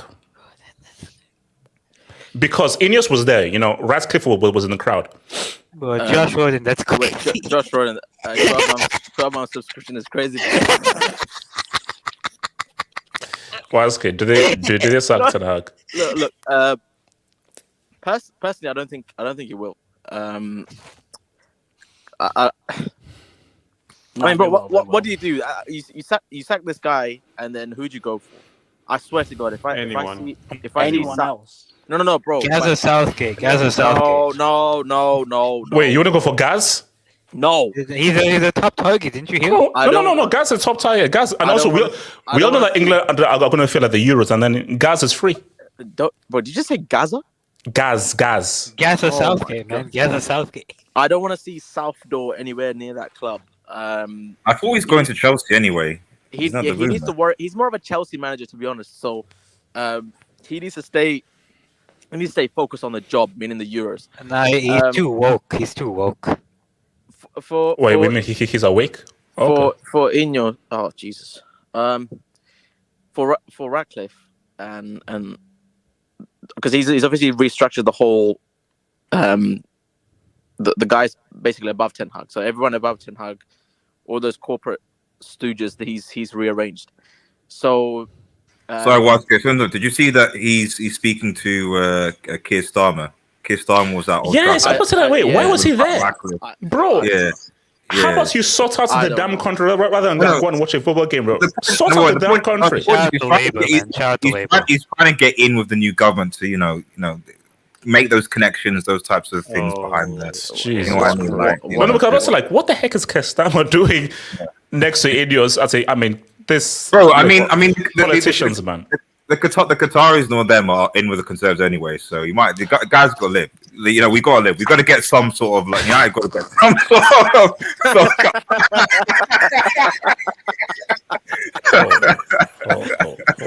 Hold on. That's messed up, bro. That's messed up. Okay, hold on. Let me come to because I want to talk about Real though. So shout out to Mega, member for tournament. We're not going to talk about the Dutch. Oh no, he's Dutch. Forget about it. The guy's Dutch. Screw him. 19-year-old Garnacho versus 19-year-old Rashford versus Garnacho. Who's the better player? Rashford, easy. Rashford as a youngster is actually really good. Yeah, and Rashford the overall. Rashford. But then, in fairness, was he in a better team though? No. Yeah, but no. In a vacuum, just in a vacuum, I think Rashford was better. In a vacuum, Garnacho is not even deserving of all this hype. But the problem is that United are so shit that they gotta hype up someone. Yeah. But the issue is that do you have to hype up someone? But United is such a big fan base, and especially because bro, you gotta sell merch. Why can't you hype up Manu, man? Why can't you hype up Manu? I mean, to be fair, no, you have to. They were like. No. They've been trying to hype up Manu though. Look. Yeah. They tried it with Rashford. They've tried it with Garnacho. They're not trying it with Manu right now. Rashford kind of worked because of the starving kids and whatever. Oh wow. They weren't starving. Someone got to feed them, Jay. Hungry. We both. They were peckish. We both. Wow. Nah, that's wild. That's so wild. That's actually wild. That's a wild thing. Yeah, exactly, Ren. Exactly. That's a quality right there. That's a quality. Yeah, the poll out. Like, since HHP sets off for his own show, the bar I'll give myself a yellow. Come on. All right, I'll give myself a yellow. That needs to go to be yellow. I'm sorry, that needs to go to be yellow. That's your proper. But we both know a player of Mainu's skin complexion is not going to be the face of Manchester United. That's just not going to happen. But they have no one. But could he be the face? They have hairy eye mask. Here's the thing. If Cristiano wasn't attached to this guy in the way it is, he would have been hyped up to this level. True. It's the fact that he also then started working. He started doing his celebrations. Basically anything that like the whole like that one. He done the everything. Why it gets worse? He wears his underwear. Yeah, I saw. You're lying. No, bring him back. You're lying. Jesus, you're lying. Jesus, that is a lie. That is true. Jesus, that is a lie. That's true. That is true. Bring up his AVI. It's not. I'm not lying. It's true. Wait, hold up. Leverkusen 4-0. Interesting. Okay. What? Is it? Oh no! Yeah, wait, bro. Class B, man. Do you know how awkward it will be in the changing room when Cristiano was there? Like, I can't imagine a guy like. Okay. Well, if you want to keep it a stack, that's proper gay. If Cristiano saw someone wearing his underwear, Cristiano would be like, he would. He probably. This is Cristiano. What does it? Wait, hold on. What does the thumbs up mean? You know what it means. You know what it means. No, I know what it means. You know what it means. YSK. You know what it. YSK. This is. You see, NC17 is for Monday members hangout. This is still a PG show, so I can't. Bro, listen. So we're trying to keep it PG. Okay, we're trying to keep it PG. So wait, HH, does it have to do with Vegas? I don't know what it means. I mean, Wow, that's a red. you've been the Diddy Pies, man. You tell me. So Abrit's fair. United declare football bankruptcy. Fashion brand FC. Well, Ineos are trying to rediscover them. So let's just see what your boys Ineos does. Sorry again. Hold on. Kristaps is a journalist using Wing. Oh my god. Look, honestly, Kristaps, we love you, but what he did was crazy. That's what I'm saying. Did he actually ever have contact with brands? No, he did. He did. Yeah. He did. No. Look, where's the proof? Where's the proof? Look, it's true. He's an actual journalist. Like he's an actual journalist. Based on what you said, it sounds like he's. Yeah, So like how it's do you just believe- real. I know what he's talking about. Where's the proof, though? Where's the proof? I need proof. Wait, RDS and YSK, I have a question. Yes, Go okay. on. Because I was just looking through United's bench. Do you have an academy talent called Harry Ibass? Yes. Just move on, Yeah. Just move on. Yeah. All right. Just move Okay, let's on. move on. Yeah. So now we have some quasi Real fans here. So actually, no. Real quick, hold on. So Mike, do you want anything to say about your United real brief? Because I want to talk about Real being title winners and everything. Let me speak on them because you know what Mike, they did last Mike, season, remember AJ. you. No, YSK. Mike, take the mic. Talk over him. See. I remember last May, Los Blancos Studios, aka RDS, YSK coming on. Every Man United fan was on HH's stream. Oh, Matt Michael, Liverpool, Thursday Night Football. You're going to Albania. I'm not a you're gonna see United fan. What do you mean? Ronaldo. So see, I love it. Football is a great sport because in 1 year, it has gone to absolute dire situations for man. Have you seen the roof? I mean, it's not the Amazon in fucking England, is it? This is. You know how embarrassing this is? It's getting lower. I don't think today's result is that. I didn't watch the game, but watching Casemiro for that goal. You know what? Funny HH. I put a poll earlier on my channel this week, and I said, "What should be Casemiro's next club?" You want to hear the options? For Casemiro's next club. So we got Seattle Sounders. Decent club, MLS. I think it's good for him. MacArthur FC. Do you know where that is, HH? MacArthur FC. MacArthur FC. I know about MacArthurism, which is like an era in American history. No, Wait, That's what what era? I'm What saying. era was They're a that? team, What they're era a was team that? from Mike. Australia. What era? What Oh, I was Mike. right. I was right. happened in Huh? that era? What happened? In Mike, keep talking. Mike, keep talking. Yeah, I said they're a team from Australia. Then you got Beijing Guan. Shout out to Beijing, even though the Chinese, Chinese Super League is down bad. So Chinese like, Super League has Wait. kind of gone bad. But, you know, Is there a maybe Beijing- Who said that? like Who said 20 that? million. No, hold on. Who did that? Who did that? No. Straight. Who did that? Said that. Who made that noise? Who Who said that? made that Who noise? made that noise? Who made that noise? Who made that noise? No, don't be cardinal. Who made? I heard it. I heard that noise. I heard I heard the the noise as noise. well, man. I think it's Gatlock. We're gonna need. Was it Gatlock? Gatlock, was it you? No, Mike, I'm keep sorry. talking. Mike, No, keep talking. Mike, keep talking. Mike. Gadlock ain't going that And then- low, bro.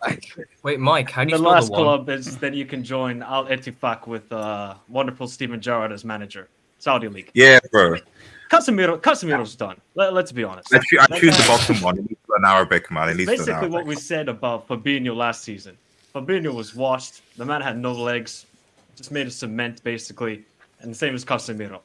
There's you saw the Copa America squad list, HH, for Brazil.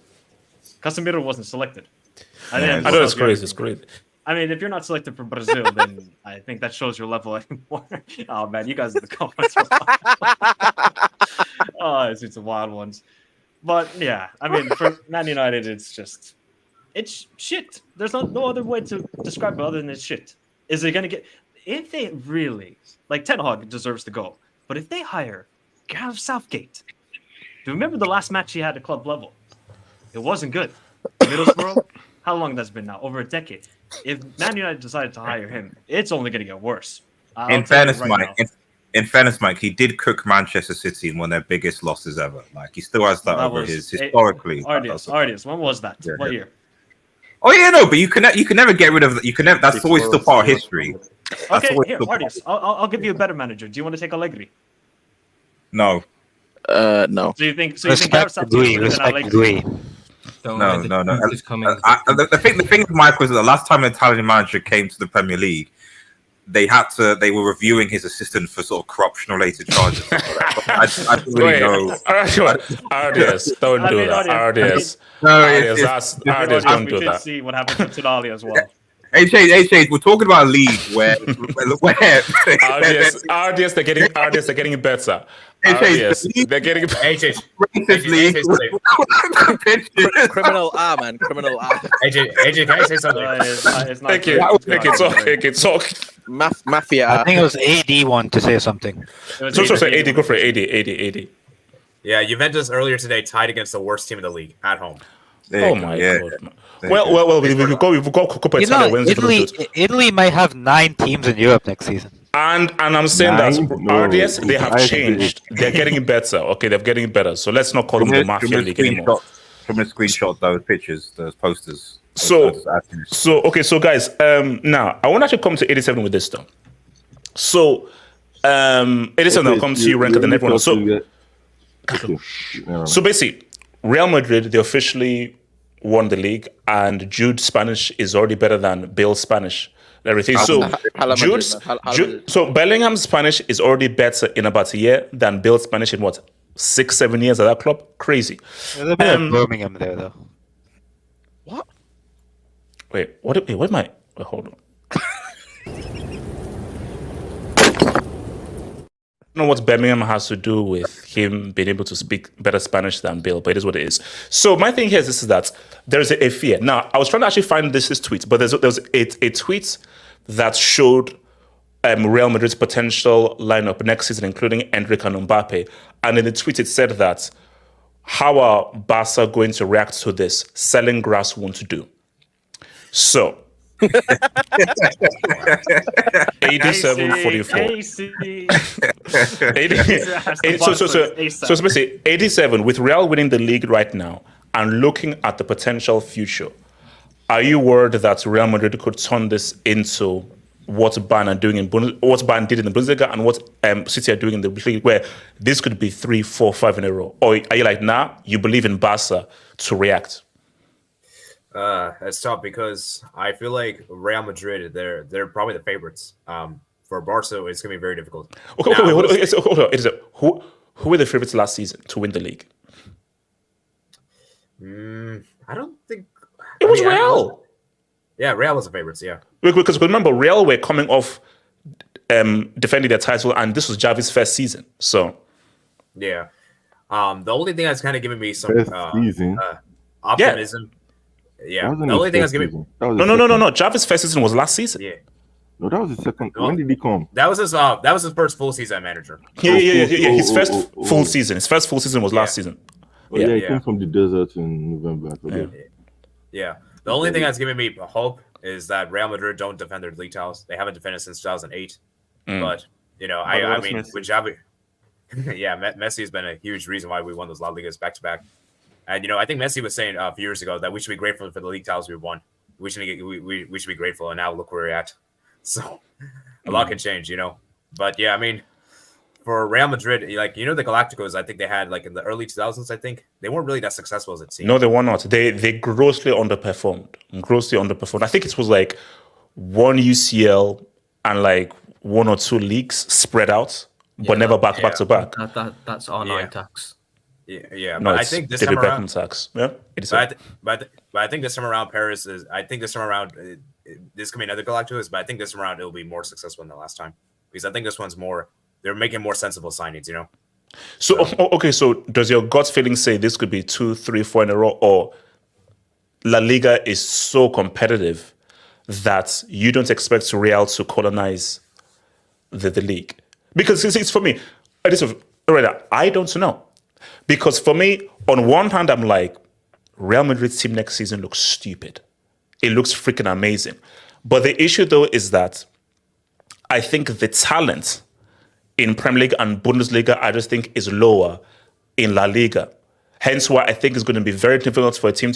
If that Messi team did not go undefeated in La Liga, I don't think any team will. Because that is arguably the greatest league team ever. Was that peak Messi team with Pep and those dudes? So apparently they want Wirtz in 2025.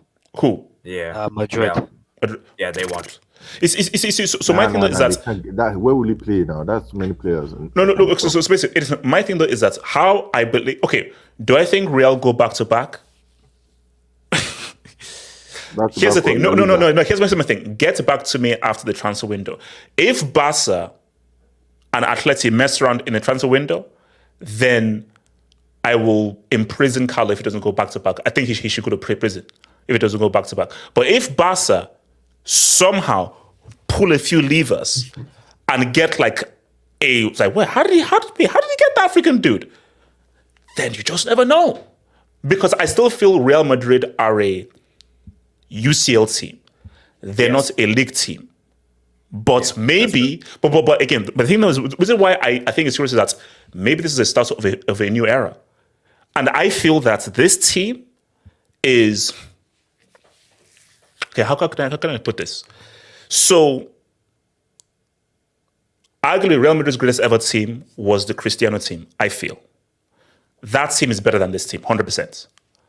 But I feel that this team is more versatile, I feel, and has a lot more different pieces. But this is the key thing. The competition is weaker in this era than it was in that era. Because in that era with Real Madrid's great team, you had the Messi, Iniesta, Xavi, and Atleti were very strong as well. So you had an extremely strong Atleti and a powerhouse Barca. This is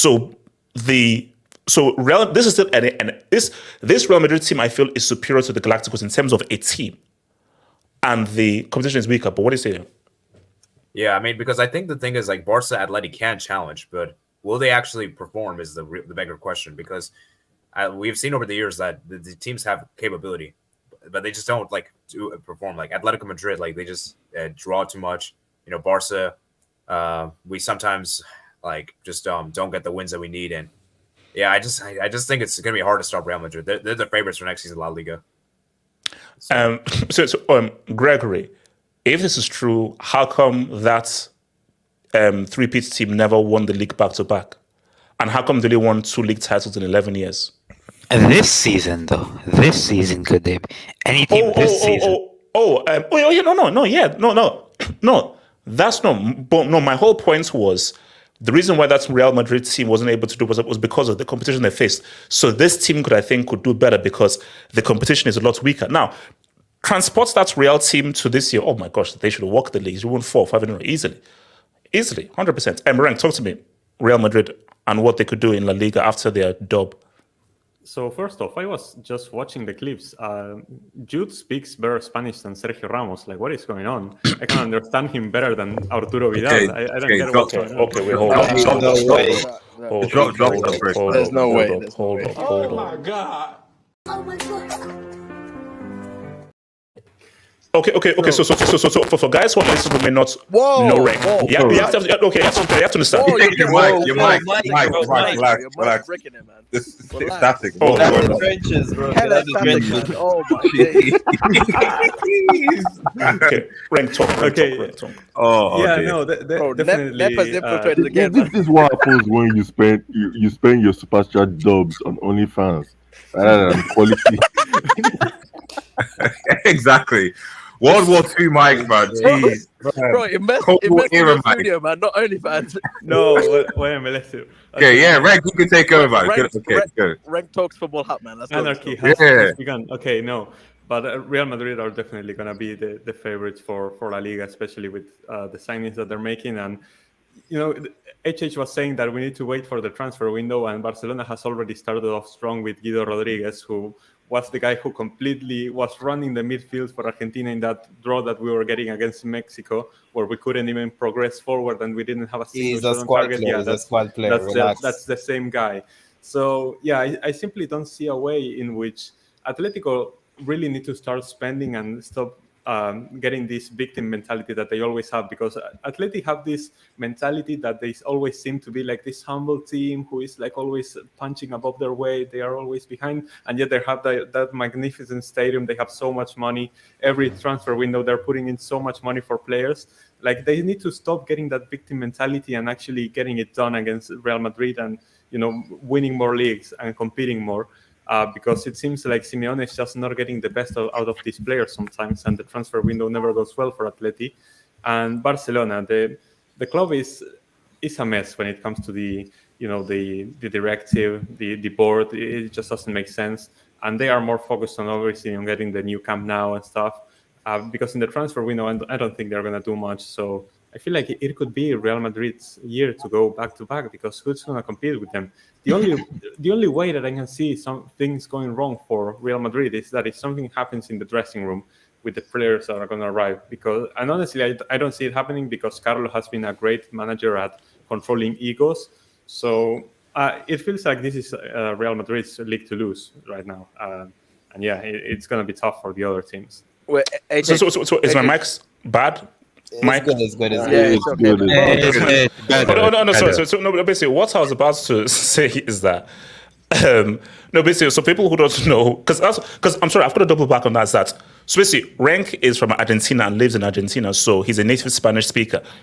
How the heck does Jude Bellingham speak better Spanish than Ramos? How's that possible? I mean, I can explain. It has to be in greater education, I guess. But it was really good. It was really good. Oh wow, Jesus! Shout out to Bellingham and Bale. Hang your head in shame. Bro, you know, Bale can actually speak Spanish, right? Bale can speak. He can speak Spanish. Yeah. He chose not to. ¿Cómo estás? Soy de Nigeria. Yeah, that's why I speak Spanish. What? I don't know. Hablas un pequeño. Bro, this is maybe. Es español. Hablo inglés. Soy de Nigeria. So that vivo en Nigeria por 11 años. There you go. That's very good. Thank you. I got applauded. Screw you. Shut up. Hold up. Los Blancos. Yeah. Okay, so Blancos, talk to me. So, do you see your parents' club ruling La Liga for about 5-6 years? Rank, ain't this guy the biggest gringo you ever see, man? Oh my god. I've seen worse Spanish. First things first. A smiley. That comment is wild. Actually, that's wild. Like, I'm not going to put that up. Doris, it's fine. Let's just keep it. Actually, where's the accent? You have to put the accent. It's Jose, not Jose. Yeah. A second. First of all, like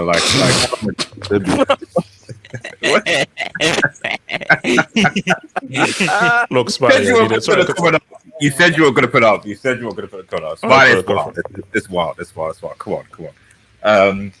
Okay, first things first. First of all, like have Hector is crazy, man. No, go for Blancos. Okay, cool. So wait, so what is a specific question? Can Real Madrid go back to back? No. For the future, looking at what the team could potentially be next, so Mbappe, Endrick, Arda Güler, and just looking at what they could potentially do, could you see Real dominating La Liga for the foreseeable future, looking at their squad? Or do you feel like if La Liga is too competitive not to allow what Bayern pretty much did in the Bundesliga? I mean, I'm the controversial one that actually thinks that that Madrid don't actually need Mbappe, and if this is done in a wrong way, that it could be one of the biggest wastes of money. But remember, he's free. Yeah. He's free. Yeah, but they're still going to pay his salary, etc. You know what I mean? So it's going to it's going to be a large salary. So I mean, even at PSG was getting paid £1 million a week. Okay, but think of it. I think Nomad actually made a very good point. If you're looking to fully dominate and put your foot on Barca for the next decade, Mbappe is a great stats battle to have. No, but this is my point. Like, I think this idea that, like, to be honest, and I speak with Paul about this exchange. It's like, for me, the biggest thing that Madrid actually need is they actually need a number 9. They need a really good. That's the main thing. That's why I still am surprised. Had Madrid, for example, gone out and got Kane last season, like, then that's the type of signing where Madrid could have actually won the treble this season. That's one thing that Madrid could have gone back to back, because like having as we've seen in the Champions League and even this season, when you have a good number 9 that can score consistent goals, and obviously the type of player that Kane is, I'm not trying to say Kane is like the best player in the world. But I'm trying to say, like, as a number 9 and as someone who can link up play, he's one of the best in the world.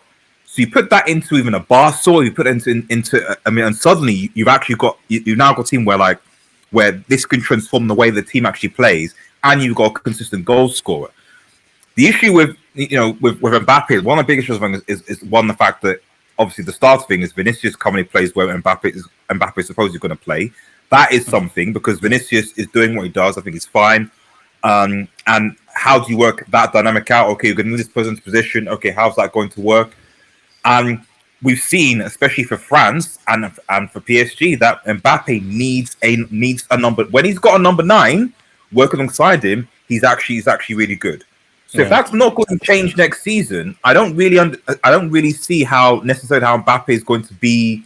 I'm not saying that. This is not me saying that Madrid aren't going to like win the league or not going to play well. I'm not saying that at all. Of course not.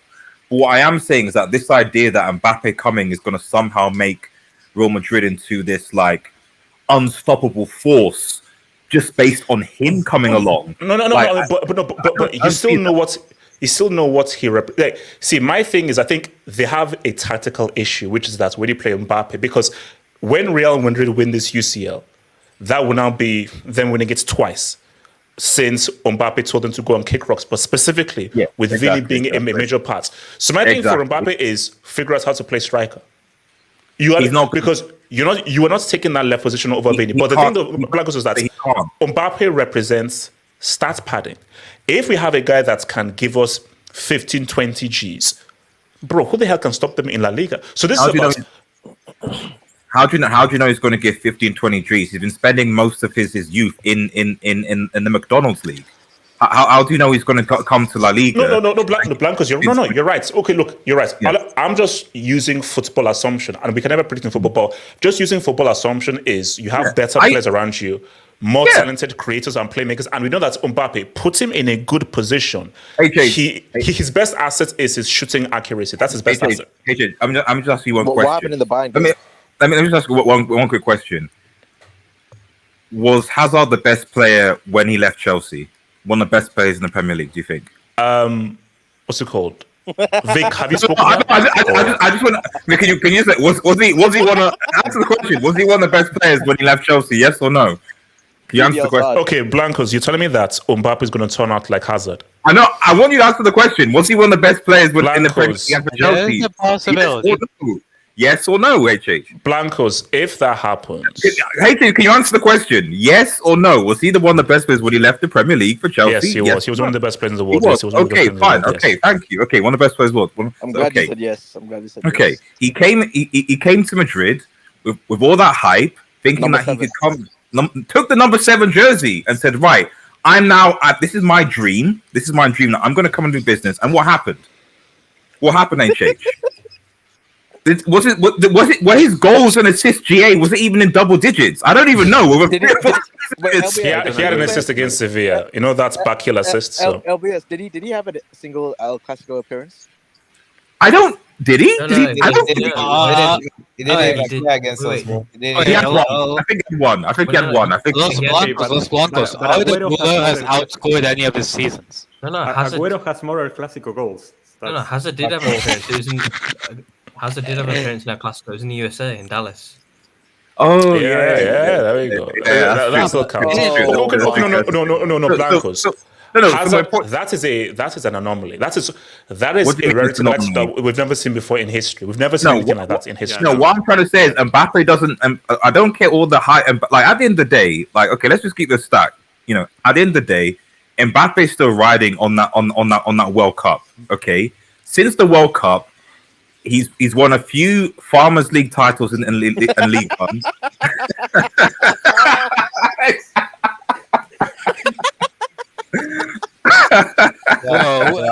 You were saying, RDS continue. It's fair. Big up. Was the last winner. Big up. No, and like I said, when I'm saying this, I'm not saying that Mbappe is a terrible player. I'm not saying Mbappe's a controversial. I'm not saying any of those things before people overreact. What I am trying to say is that this idea that Mbappe is just going to come into this Real Madrid side because he's in quote Mbappe and suddenly he's now going to transform Madrid into this like unstoppable force is a little bit short-sighted, especially given the fact that, in my opinion, Real Madrid actually need they haven't replaced Benzema yet. You know, they need a quality number 9 to really take them to the next like juggernaut level of football. And Mbappe isn't that. And Mbappe needs the best part I've seen when Mbappe plays when Giroud is playing for the French team. That's when I've seen the best of Mbappe. When Giroud is number 9, when he's there, maybe Antoine Griezmann team as well. When he's got Giroud to play off, maybe sometimes Benzema, and that's actually when shout out Giroud, who's still the French league top scorer, French national team top scorer. The point is, you can't say that artist because he's been who Mbappe. Don't respond. Don't respond. Wait, don't respond. hold on, what? You don't need to respond. You don't need to respond. I'm not taking goals against Maccabi Haifa seriously. All right. I don't know what that is. I don't know. Okay, you know what? I don't know what that is. What's going on? What is going on? Okay. All right. Okay. J2S. I don't know what's going on there. J2S. Do you see Real dominating La Liga for the foreseeable future? Yeah, it's pretty simple. Like, I don't rate what Barca do in the transfer market because do they have any money? They have yes, we do. Yes, we levers. do. They have levers. They've got levers. We don't. No. J2S. It's like Vegas. You know. It's like Vegas. Levers, bro. This is where I don't even know, bro. When we start selling those grass for KC, bro, we're gonna have the fun, bro. J2S. So you're telling me KC is funding Barca's transfer spending? Yes. I thought it was the super chats when I get the YouTube stream going on. No. Basically, I think Laporta's going to twerk for some super chats this summer, and KC is going to keep buying grass. They go for like a few €100. Yeah, for a patch of grass. It's like 300. 300 euros, man. 400. That's what he said, man. 300 euros. Wait, hold on, Vegas. Wait, what did he say? 400. Yeah. Okay, you know, I'm gonna look this up, bro. Wait, so just continue. No, but to be fair, what the hell are you gonna search? Yeah, most of the super chats they get are in naira or rupees, so that's not a lot of money. This guy gonna search Barca grass. Jeez. Naira, man. Oh, geez. Like even rupees or what the Chinese like one or whatever it is. Like, Wait. Okay, guys, come on, guys. I won't lie though. This does. Okay, look. Wait, share the screen. Okay, packaged like this, would you buy it? If it's packaged like this, would you buy it? That's wild. At least trim the grass down, man. At least trim the grass. That's just wild, man. No, come on. That's to know. I don't care. Are you telling me that one of these things are 400 euros for one of these things? Nah, bro. That's no. They should have included like figurines of the 2012 team. Bro, that's not, bro. The fact that we can sell garbage for so much, bro. That's not. You know what's crazy? You know what's crazy? They didn't even have enough money to trim it down. Bro, that's not the impressive thing. It's the fact that people actually buy this shit. It's all you gotta do is put the Barca flags on it, bro. Is it like actual grass or is it just like? No, it's actual grass. It's actual grass. No. I think they're adding something. No. They're adding something to that grass. It can't just be normal grass. Bro, so hold on. Okay, so the stadium that Barca are in is not the Camp Nou grass. It's a different stadium. Olympic Stadium. Okay, so do you know what it is? So basically, it's like a commemorative thing, which is that you're actually getting. So this is the real grass for the Camp Nou. So I think that they're completely redoing that stadium and they're taking all the grass away. So they're selling the Camp Nou grass, I think. I mean, they're selling the Camp Nou grass to build the stadium or something. So wait, so that's 400 euros, yeah. So basically, if we as a collective buy that, we can basically buy like half of Nigeria with like a grass. You're telling me that Madrid are holding Taylor Swift concerts and Barca is selling grass? This is the reality. Okay, so can they? Yeah, can they afford to redo the grass at the stadium? No, but have you guys even seen the condition of the Bernabeu Stadium, bro? Look at the other side, bro, not the side that La Liga shows you, bro. We're gonna start. I wonder how much the Stamford Bridge grass would go for. How much would the bridge in Stamford? So wait, hold on. Okay, so Jason, you're saying that so basically you see Real doing like 4 or 5 in a row.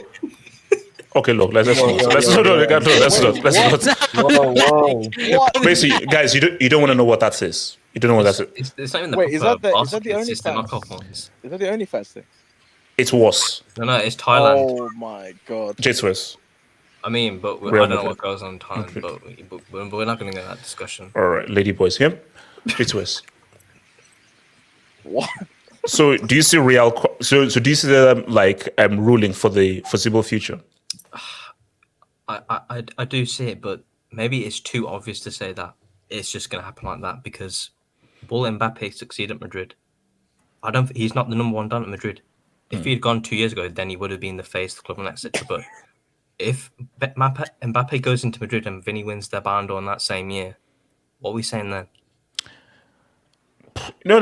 See. What I was saying to Banks is that look, see, Mbappe, you're going there as a side chick. It's when Real win, you say you're going there as a side chick, but for Mbappe, side chicks are useful. Look, I'm sorry. Kim Kardashian and Amber Rose, they have their uses. Paris Hilton, they have their uses. So my thing is that no, of course they do. There's no way you're calling Mbappe. No. Here's the thing right now. My thing is that every monogamy is a myth. What? Every marriage, every husband has a side chick. It's about whether they get found out or not. These are facts. So my thing. Relax. Okay, J2S. Guys, it's a joke. It's a joke. I was joking. J2S. My thing is this. J2S. Mbappe is a stats pad. My thing is Mbappe. And the ball is over. So no. But my thing is that J2S, for Mbappe, this is a stats padder that you need. Mbappe at Real Madrid with Endrick, with Arda Güler, I'm actually putting heavy pressure on Carlo Ancelotti to win. Put it this way: if Real don't defend their title, I'm looking at that as Carlo way. Even if Carlo wins this UCL, if Mbappe joins you, Endrick really is that dude, Arda Güler is really that dude, and Barca and Atleti hardly do anything in the league, and you don't win the league. Let's see, Barca have no business winning the league ahead of you next season. They have no business. Look at the competition is weak. Like Real Madrid again, Mbappe for free. Well, you got Barcelona, Son, Roberto for another renewal for another year. Like it just shows you the complete opposites of the clubs. And then you got we're not doing anything in the transfer window because the owners don't want to spend any money, so we're not going to do anything. So it's just Real Madrid. Wait, you say we as in? Atletico. Wait, you're an Atletico fan. That's what? People know this already, man. I don't know why. Yeah, it's common knowledge, really. It's common knowledge. Like, look at my username. We all know this. That is the ATM. Yeah, look. I'm losing track of thinking. Okay, AK, talk to me, please. I'm losing track of where everyone is at right now. The weather is nice. First of all, by the way, what jersey are you wearing? Penny Hardaway, Magic. Oh my god. Okay. So, but greater than Jordan. No, it's shout out to Madrid for the La Liga victory. I was seeing Rodrigo shout out in Spanish that he was a crazy guy. Oh wow! He was shouting in Spanish that he was a crazy guy, so shout out to him. But, loco. I think yeah, it's what? AK, keep talking. Why is this guy ad-libbing in Spanish? Look, shout out to Miss Broncano, my Spanish teacher, who was an alcoholic. But keep going, AK, keep going. Miss who? How do you know that? Miss who? My Spanish teacher, Miss Broncano, was an alcoholic. Okay. How do you know that, though? How do you know that? Because she told us. No. She would come in and we say, "Oh, Miss Brown, what's wrong?" Yeah, I just had some gin and tonic and everything, and she just talks about her life and how things like that. What kind of teacher? What kind of school is this? It might be. Look, everyone that she was just a bit. You know, what H is trying to say is that there were certain people try to tap it. That's what H is trying to say. Right? Okay. Look, I'm not going to do Miss Broncano like that. So shout out to Miss Broncano. Gracias for the lessons. AK, come talking. Yeah, I think for Barcelona, man. I mean, Not it's not just glass that they're selling. I heard that they're also scheduling weddings at the stadium, I believe. To be fair, so, Real Madrid do that. So if anybody wants to have a wedding and you're a Barcelona fan, you could, contribute to your club. It'd be very nice. But the I new actually construction sites, how are they gonna have a wedding? no, I think they used to have weddings in at the new camp. I was gonna say it's not gonna work now because it's a construction site. So. I actually contributed myself to Barcelona's fund. I actually went to their game, so Barcelona actually helped you. I contribute to your transfer fund for next year. But I think they have to make a couple of signings. They have to get Nico Williams from Athletic Bilbao. It's an important signing for them. They have to get him. So are they linked with him? Yes. They're linked with him, but they have to get him. Wait. But do you see Nico Williams leaving Bilbao? It will be difficult. Yeah, he's already showing signs. He's posting right beside him. But still, there's a very close affection he has to that club and everything. So Bilbao players are rarely leave. So yeah. So they're apparently linked with Xavi Simons on loan.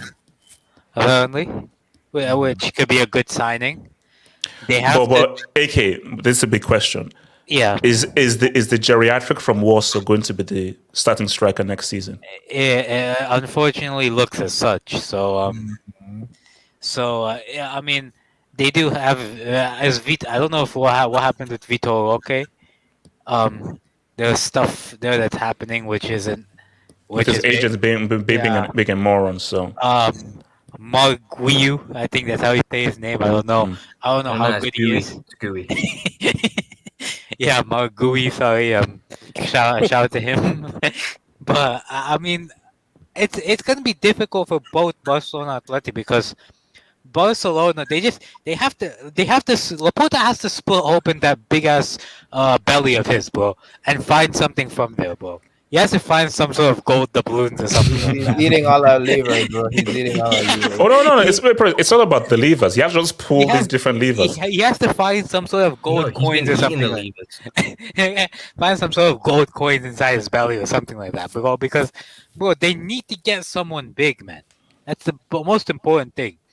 Bro, they need to find 100 million from somewhere and go get Musiala or something like that, man. Oh no! That's the only way you can compete. No, there's one way, or you just have to be smart. And this is no. But this is where the thing is, and I think even Rank will probably agree. Like Barca, Real Madrid have first dibs on South American talent. If you're South American, you are thinking of going to Real and Barca before any other team in Europe. So if Barca are smart, hire really good scouts, head over to South America and say, "Oh, this is an interesting kid," and I don't have to pay a premium on this guy. I can actually pay a good price because nobody knows of this kid. He's not hyped. So they fumbled Esteval. Hold on. AK. They fumbled Esteval. Esteval was supposed to go to Barcelona. Wait, hold on. And AK, where is he going to? Nobody cares about your bum ass. Hold on. Esteval hasn't even proven anything. You'll be insane to spend 60 million on a 16-year-old, bro. Hey! Chelsea!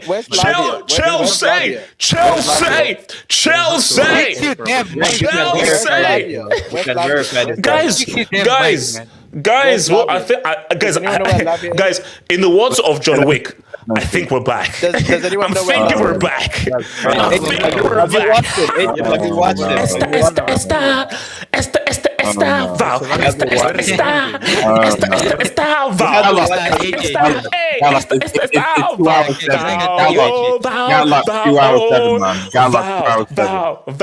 Give me your vowels. Give me your vowels. Keep going. Oh, Callisto, that would be childish, bro. Big up Twister, man, the chat, man. Continue. It will be very difficult for Barcelona because, first of all, when do you attribute current Barcelona and smart in the same sentence? If they were smart, they wouldn't have re-signed Roberto. If they were smart, they wouldn't have kept Lewandowski. Smart, even being smart needs you need to be smart, yeah. But the decisions that they're showing aren't things that smart clubs show.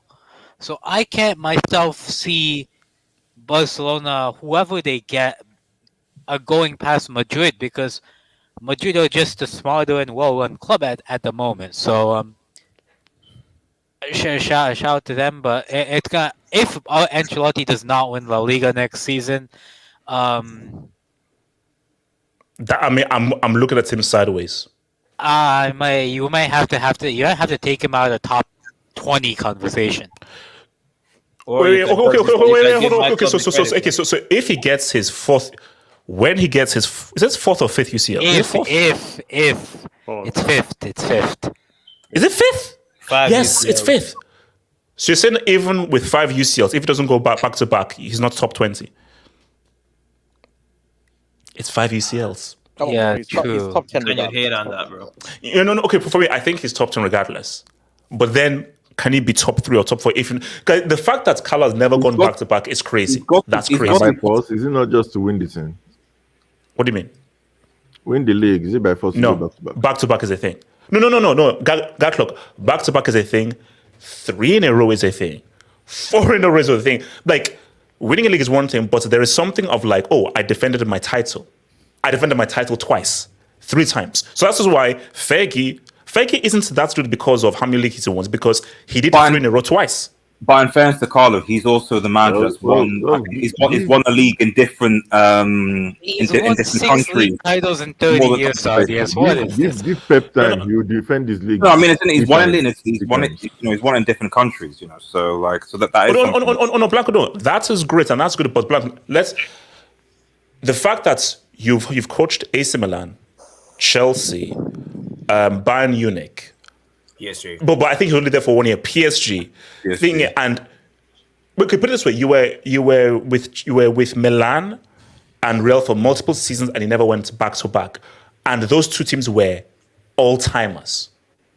Those were all timers you had, and he never went back to back. That's weird. I have another fact to share as well.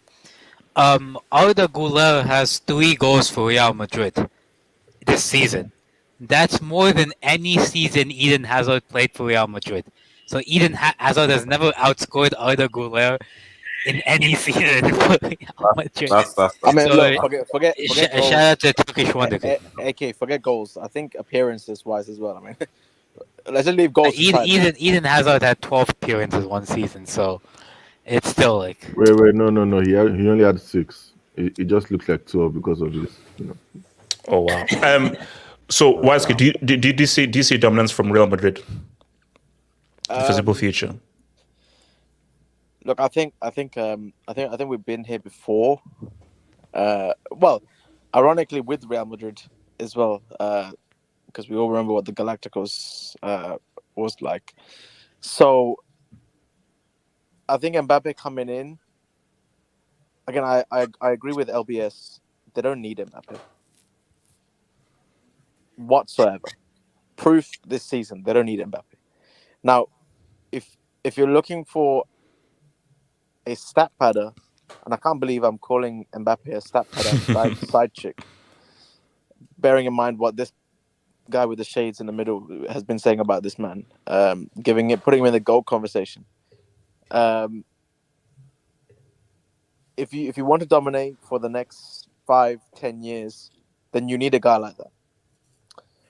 Which it's actually it's weird how Madrid only won 2 league titles under that Cristiano era. Because, bro, that guy, it wasn't just a stat padding. He was it was a good player, but goals are going there like crazy. Like, he was consistent as it could possibly be. Yeah. And the numbers were crazy, but they still, again, but it comes down to the competition. The Barca was still a very strong squad throughout that whole tenure. Even Atleti chipped in when they needed to. So, I'm just interested. Should Mbappe? Well, when Mbappe signs for Madrid, I just want to know what that lineup will look like, especially that front 4. Because, bro, I don't know if you can do it on here now, on your little lineup app thing. Like, I want to see what are the possible combinations for the lineups going forward. Because is Endrick gonna hold bench? Oh yeah, he has to. Yeah, he must. What if Endrick outperforms Mbappe? What exactly? What? He Because probably would, because we're the staying natural for striker. we're waiting We're for gonna have a the- we're gonna have a convo then. bro. See, if Endrick has a big copper and Mbappe fucks it up in the Euros, are we saying Endrick's gonna hold bench for this guy? Because Wait, no. YSK, please don't tell me Endrick will come to Real Madrid with more goals for Brazil than Vinny. look, What the? wait, who the? Okay, wait, who was that? Okay, I don't know what that was. Just keep talking. Why would we just it's like a plane sound, man? Anyways, No. But look, see, my thing though is, could they? it's could they no, roll- but you know, it's look. If you're a manager, it's a great problem to have. Oh, I've got so many good players. Could So they? I don't roll, think it is. Could they roll with like a versatile 4-4-2? I mean, probably, but basically, what is most likely is Bro, Mbappe. Basically, I think it's going to be like Mbappe. Like the three will be like Mbappe, Vini, Rodrigo, and then Bellingham as a number 10, and it's just going to be all roaming. Like I don't see a scenario where Mbappe is now the left-sided player. Like that's just not happening. Bro, Endrick is not holding bench. I'm sorry, he's not holding it. No, but the No. He is because how do you know? See, look now. Here's the reality here. If Endrick goes crazy in the Copa America, like he outperforms Vini and he guides Brazil to let's say the semi the final, and he now has a really good preseason, then we have a problem. But if he's like, okay, he's all right in the Copa America, as an okay preseason, okay, roll bench. The only issue though is because I still feel Endrick is he's still building up. I don't know whether Endrick is really that guy. I don't think he's. I think we're not looking at Neymar R9 here, bro. We're not looking at Neymar R9. He's good. He ain't Neymar R9. Where okay, this is a freak of nature. But as a teenager. he's a better striker than Mbappe. No, I think he's going to be like a Julian Striker Alvarez. is a better striker than Mbappe. Mbappe is not going to play left ahead of Vini. We know that. Rank of a rank. I think that Endrick is arriving to Madrid more ready than Vini arriving to Madrid. Yes. I think that Vini came to Madrid very unprepared and raw, and he was still very raw. Yeah, Endrick is more prepared than Vini. So the problem is that what YSK was suggesting of playing like a versatile 4-4-2. At that point, you are just changing the dynamics and the balance of the team for the sake of having all the names inside the pitch, and I feel like that's just not healthy. No, see, that's the I feel like I don't want to see that, but they might end up making that mistake because. You saw. That's the mistake the Galacticos was because you want to fit as many big names. Yeah, there were just too many cooks in the kitchen. You see, and thank you. That's the danger. The thing with the Galacticos was this team. You were having too many guys. I think that this team is better constructed. Okay, so hold on. So we're saying, okay. Do you see? Hold on. No. He's going back to Chelsea. So let's look at Real's lineup. Let's do lineup. So Chelsea. So we're saying Kepa in goal. No, he's going back to So Chelsea. who's left back? Put Lunin in goal. Can I get a left back? Can I get a left back here? Alfonso Davies. Take Kepa out of there, man. Take Kepa out. Kepa and Lukaku going back to Chelsea in the summer, man. Okay, so we're saying court. That's new signings. So are we saying Davis? Mendy. Yeah, no. They put Davis in there. No, Mendy. They're not. I don't think they're getting Davis. No, for the sake of the experiment. Shut up, bro. For the sake of the experiment, put Davis. Okay, no, yes, true. Yes, okay. I like that. So this is just a potential lineup. Potential, then okay, fine. If Papa Perez doesn't sign this guy after the twerking that he did, that would be crazy. Put Trent on the way. Trent. Oh my goodness. No way. No. This defense is Kwashiorkor. Rudiger. There's no way. That's why. Militao. If you fit all the names, the wingers are too attacking. They're not going to defend, man. That's why. And we're saying Chuchu and it has to be Tchouaméni and Valverde. Kroos has one more season in him. Oh, Kroos. No, it has to be Valverde. For this let's progress with that. So Jude and Davis will be as a jumping holding for midfielder, Valverde. No, Valverde plays on the right, bro. We can put Valverde in the middle. So, They're not going to help Tchouaméni defend. so hold on, okay, so Davis jumping forward. Vinny, and we're saying, so I'm saying Mbappe. Mbappe and Hendrick. Hendrick. No, I think they play Valverde there on the right. But that's For why the if team, you're for trying the to back. No, but I think okay, but this is ideal. An ideal thingy This isn't ideal. This isn't ideal. This isn't anyway ideal. Okay, so listen, if they get all their signings and everything, so what's saying Davis and thing? Okay, ideal lineup. Ideal lineup. Right So left back, ideal lineup. Mendy. Ferland Mendy. So if everybody is fit, Mendy's still left back. Ferland Mendy has been on better form than Davies this season. Ferland Mendy has been on better form than Davies this season. So wait, so right back. Carvajal. Yeah, so Carvajal. Vasquez isn't going to believe it. So Rodrigo Militao. Okay, boom. So is this the first choice midfield? Camavinga as the double pivot. If we're playing a double pivot, so Camavinga, Tchouaméni. That's defensively secure. And Jude, number 10. Yeah. So Vinny, obviously left. So right, ideal line. This is the ideal lineup. No. So are you saying Valverde over Hendrick? No. Yes. Bro, what about Rodrigo? Are you just No. Okay, Gatlo, what's saying Gatlo? I think it's going to be. I think it's actually going to be Tchouaméni and Jude. Let's not forget that's Jude's original position. It's only this season that he played higher. So and then maybe you have someone like Goulet or Rodrigo. You're putting Goulet as a number 10? Oh my god. Goulet, bro. Goulet or Rodrigo. Hype is coming from, bro. That might be a break. That might be a break. It's not a break for it's more like an oh my god. So HH Goulet started getting minutes after all the competitions were finished, bro. He's definitely might go on loan, bro. Okay, wait. So again, ideal first lineup. Are you saying Valverde over Hendrick on this right? Yes. Valverde has I don't get why would Hendrick stop it. Brahim Diaz, stop it now. Let's not. No, get out of wait, here. hold on. Wait, Brahim as a number 10? Are you smoking crack? He has played at number 10 at AC Milan. Are you smoking crack? Hold on. HH, can I be honest? Although Jude will play over Brahim, if we're being honest, I don't think Jude should be a number 10 in this Real Madrid team if Toni Kroos is not playing. Yeah, then just okay. Who is the number 10 then? There won't be a number 10. You play a 4-3-3. There's no need for a number 10. Honestly, I think they play Kroos as a deep line playmaker with Jude at the 10, if they are going to do that.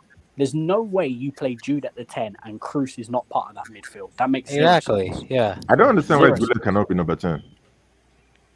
No, he's not. He's just not ready. Not next season. Mates, Gatlo, they're not making Ada Goulet the number 10 of Real Madrid. That's insane. Stop. All the goals that Eden has at the So are we saying the midfield three is Camavinga, Tchouaméni, and Jude, or are we saying Kroos gets here? Remember, this is the ideal starting lineup. Valverde, Jude. For me, I think Kroos starts. Yeah, he has to. Yeah, we need some diversity. If Kroos balls out in the Euros, you think he's gonna drop Kroos? No. Yeah, nah. Bro, people are underrating the guy, man. He had a superb season. No. For me, I think ideally Kroos. So Kroos, Jude, Tchouaméni. So are we saying so basically Mbappe has a striker? Yeah, he has to. Yeah. Or else it's Hendrick. If he doesn't show up as striker, it's Hendrick. Why are we playing? Play Valverde on the right wing or Rodrigo. Hendrick won't start immediately. There's no way a guy who's inconsistent as Valverde is going to get in ahead of Rodrigo, bro. I'm sorry. That is not happening on the right. I mean... But to be fair, if we were going by tactics, he wouldn't really be a winger. He'd just be there to help recover the ball. But looking at an ideal... Because look, Valverde, the guy is a great track star. He's a great track star. But you need like an actual quality right midfielder. Which Valverde starts currently week in, week out for Madrid. He's the dominant starter right now. Okay, so is Hendrick's strongest position striker or wide? Striker. Either striker. Okay, see guys, now we have a problem here. We have a real guys. We have a real issue. No. Let's No, be hold honest. on. No, hold on. Here's the issue. The issue is this: is that basically, Mbappe doesn't play well as a striker. He doesn't. No. It doesn't come naturally to him. Yeah. So if you have a situation where, and also, so this say We have Mbappe, to this go back to see 19-year-old Mbappe, this is where you effed up. This is where you screwed up. Gatlock just said something interesting about. I'll get to where you just said Gatlock. So Mbappe is that Vini has that left-sided position, so you can't displace him. I'm sorry. If everybody is fit, Vini plays on the left. If Endrick now is a better striker and works well, Mbappe you have an issue. But then Gatlock just also made a good point. Remember Monaco and 2018 World Cup. Mbappe played on the right. Yeah, but he's not going to do that now. He's too big of an ego to do that nowadays. Oh, money makes the game's changed. Money makes the game has changed. Money makes if Real Madrid win this UCL, the game has changed. No, you better get it. You better figure out how to play on the right. Because see, Mbappe, if you figure out how to now play on the right, you have a spot in this team. Easy. You can't take the left from Vini. You're not a good striker. And if Endrick plays striker better than you, you've got a problem. No, but HH, this is where because when I say the worst thing Carlo can do, this is the worst thing he can do. The worst thing he can do is, I think Blancos even made the point. Don't feel you have to play Mbappe. What if you're forced Mbappe into the team and the team balance is wrong? I'm sorry. Also, HH can't Endrick play right? I'm sure Endrick can play right as well. Mbappe has to start. Wait, hold on. Blancos, what's it? Blancos. I was just saying, I'm sure Endrick can play right as well, if I'm not mistaken. Is there a reason why Endrick can't But play? he has the best position striker, but he can play on the right. Yeah. Exactly. That's my point. Like it's nice if he could. The idea that but my thing though is that. But then you'll have two players not in their best position. There we go. What you want is basically we want a team to succeed at its best. So we want to, at the best position, put everyone in their strongest position. This is where Jude comes in. Okay, wait, hold on. Money mace. No, but HH, this is where Jude comes in. Because of what Ancelotti was able to discover with Jude this season is his presence being in the box. I don't think they're going to take that away from him, even when Mbappe comes in. I even think that probably helps the team a bit more. Mbappe on the team sheet will be striker, but I actually think Mbappe will just be told, go wherever you want across the front line. Vinny, stay on the left. Whoever's on the right hand side, stay on the right. Mbappe, just go wherever you want across the front line, and Jude can come into that space as the striker and try and score. No, but you see, again, that's where Money makes his key. See, guys, what you see on the lineup there, that's not actually how it's actually executed on the pitch. So basically, guys, look at how they play. Rodrigo, Vini, and Jude, they don't really stay in precise positions. They move around. I mean, that was probably what Hazard was told, so it might necessarily always hold around. Try and do try with the back three the way Xabi Alonso plays. Excuse me? That's how when they get no. Xabi Alonso, they'll play with the back three. That's Xabi Alonso. Oh, yeah, saying Xabi Alonso is definitely going to be there. It will be. It's most likely. So if it's a back three, then if it's a back three, drop Tchouameni to centre back probably. Who's? No, they're getting the Leo guy. The Leo centre back. Why did you move Euro? Euro. That Euro centre back's good. Didn't he pocket Mbappe in French league? Yeah. A lot of centre backs have pocketed Mbappe. Hold on. So with all these attackers, Alright, they're going to play a back three. With this formation, it gives them much more freedom up front. But wait, so are we saying a 2, or are we saying? Alonso plays a 3-4-2-1. No, the lowest you can play is 4-3 today. I think if they do that, attack and you're playing the back three, come on. I think if they do that 3 at the what back, is they this? play left. There's No. You see, my thing though is Carlo will never do this. But we're just assuming that if Xabi gets in charge, what Xabi will do. Even Alonso won't do this. Okay, I'm sorry. There are some teams that you just don't change. See, that's what I'm saying to you is like, no matter how strong your formation view is, you have to look at the talent you have. The way that Real Madrid team has been built, they're not a back three team. Exactly. It's like what's his name? Tuchel went to Bayern. He can't play back three there, even though that's his usual go-to formation. Was Rudiger good in a back three at Chelsea? He was, Yeah, and he that's why He we was thought he very good. No, the whole point was that the fear was that, oh no, he's not so good in the back four, but then he then obviously got better. But because remember, back three He's it probably protects you. central. Back three He's always better in the back protects you. three. He's better in the That back three difference between as a Rudiger and centre back on the Maguire. side, not as a central centre back. Rudiger. He's better as a left or right. So we can't play a diamond then. I don't know. Probably could. I think 4-2-3-1 is the best. 4-4-2 diamond.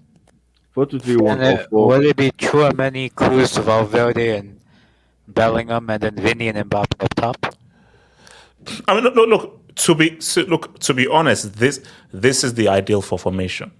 This is the ideal formation. It's just as moving forward, is this going to be Jude's position moving forward, or are you going to try and play him deep? Because my thing also, South Fence, is South Fence playing him as a number 10 or playing him deep in midfield?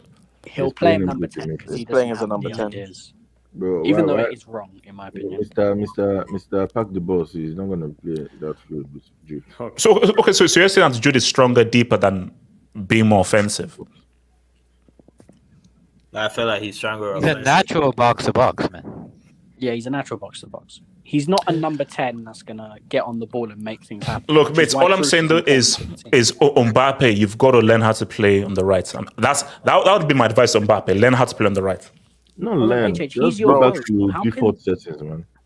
It doesn't need to learn. That's why he's How can the starting goat off. of football For be his, sacrificing for for his everyone else? sake, The for prodigy, Mbappe's- bro, being for, shipped for BBL Killy's sake, he better pray that Endrick doesn't do a madness in the Copa, man. Because I don't see this guy being dropped if he runs wild in the Copa. Oh no! See, that's the thing. That's the thing from Mbappe. See, also Mbappe, you're not walking into a thing where you loan PSG.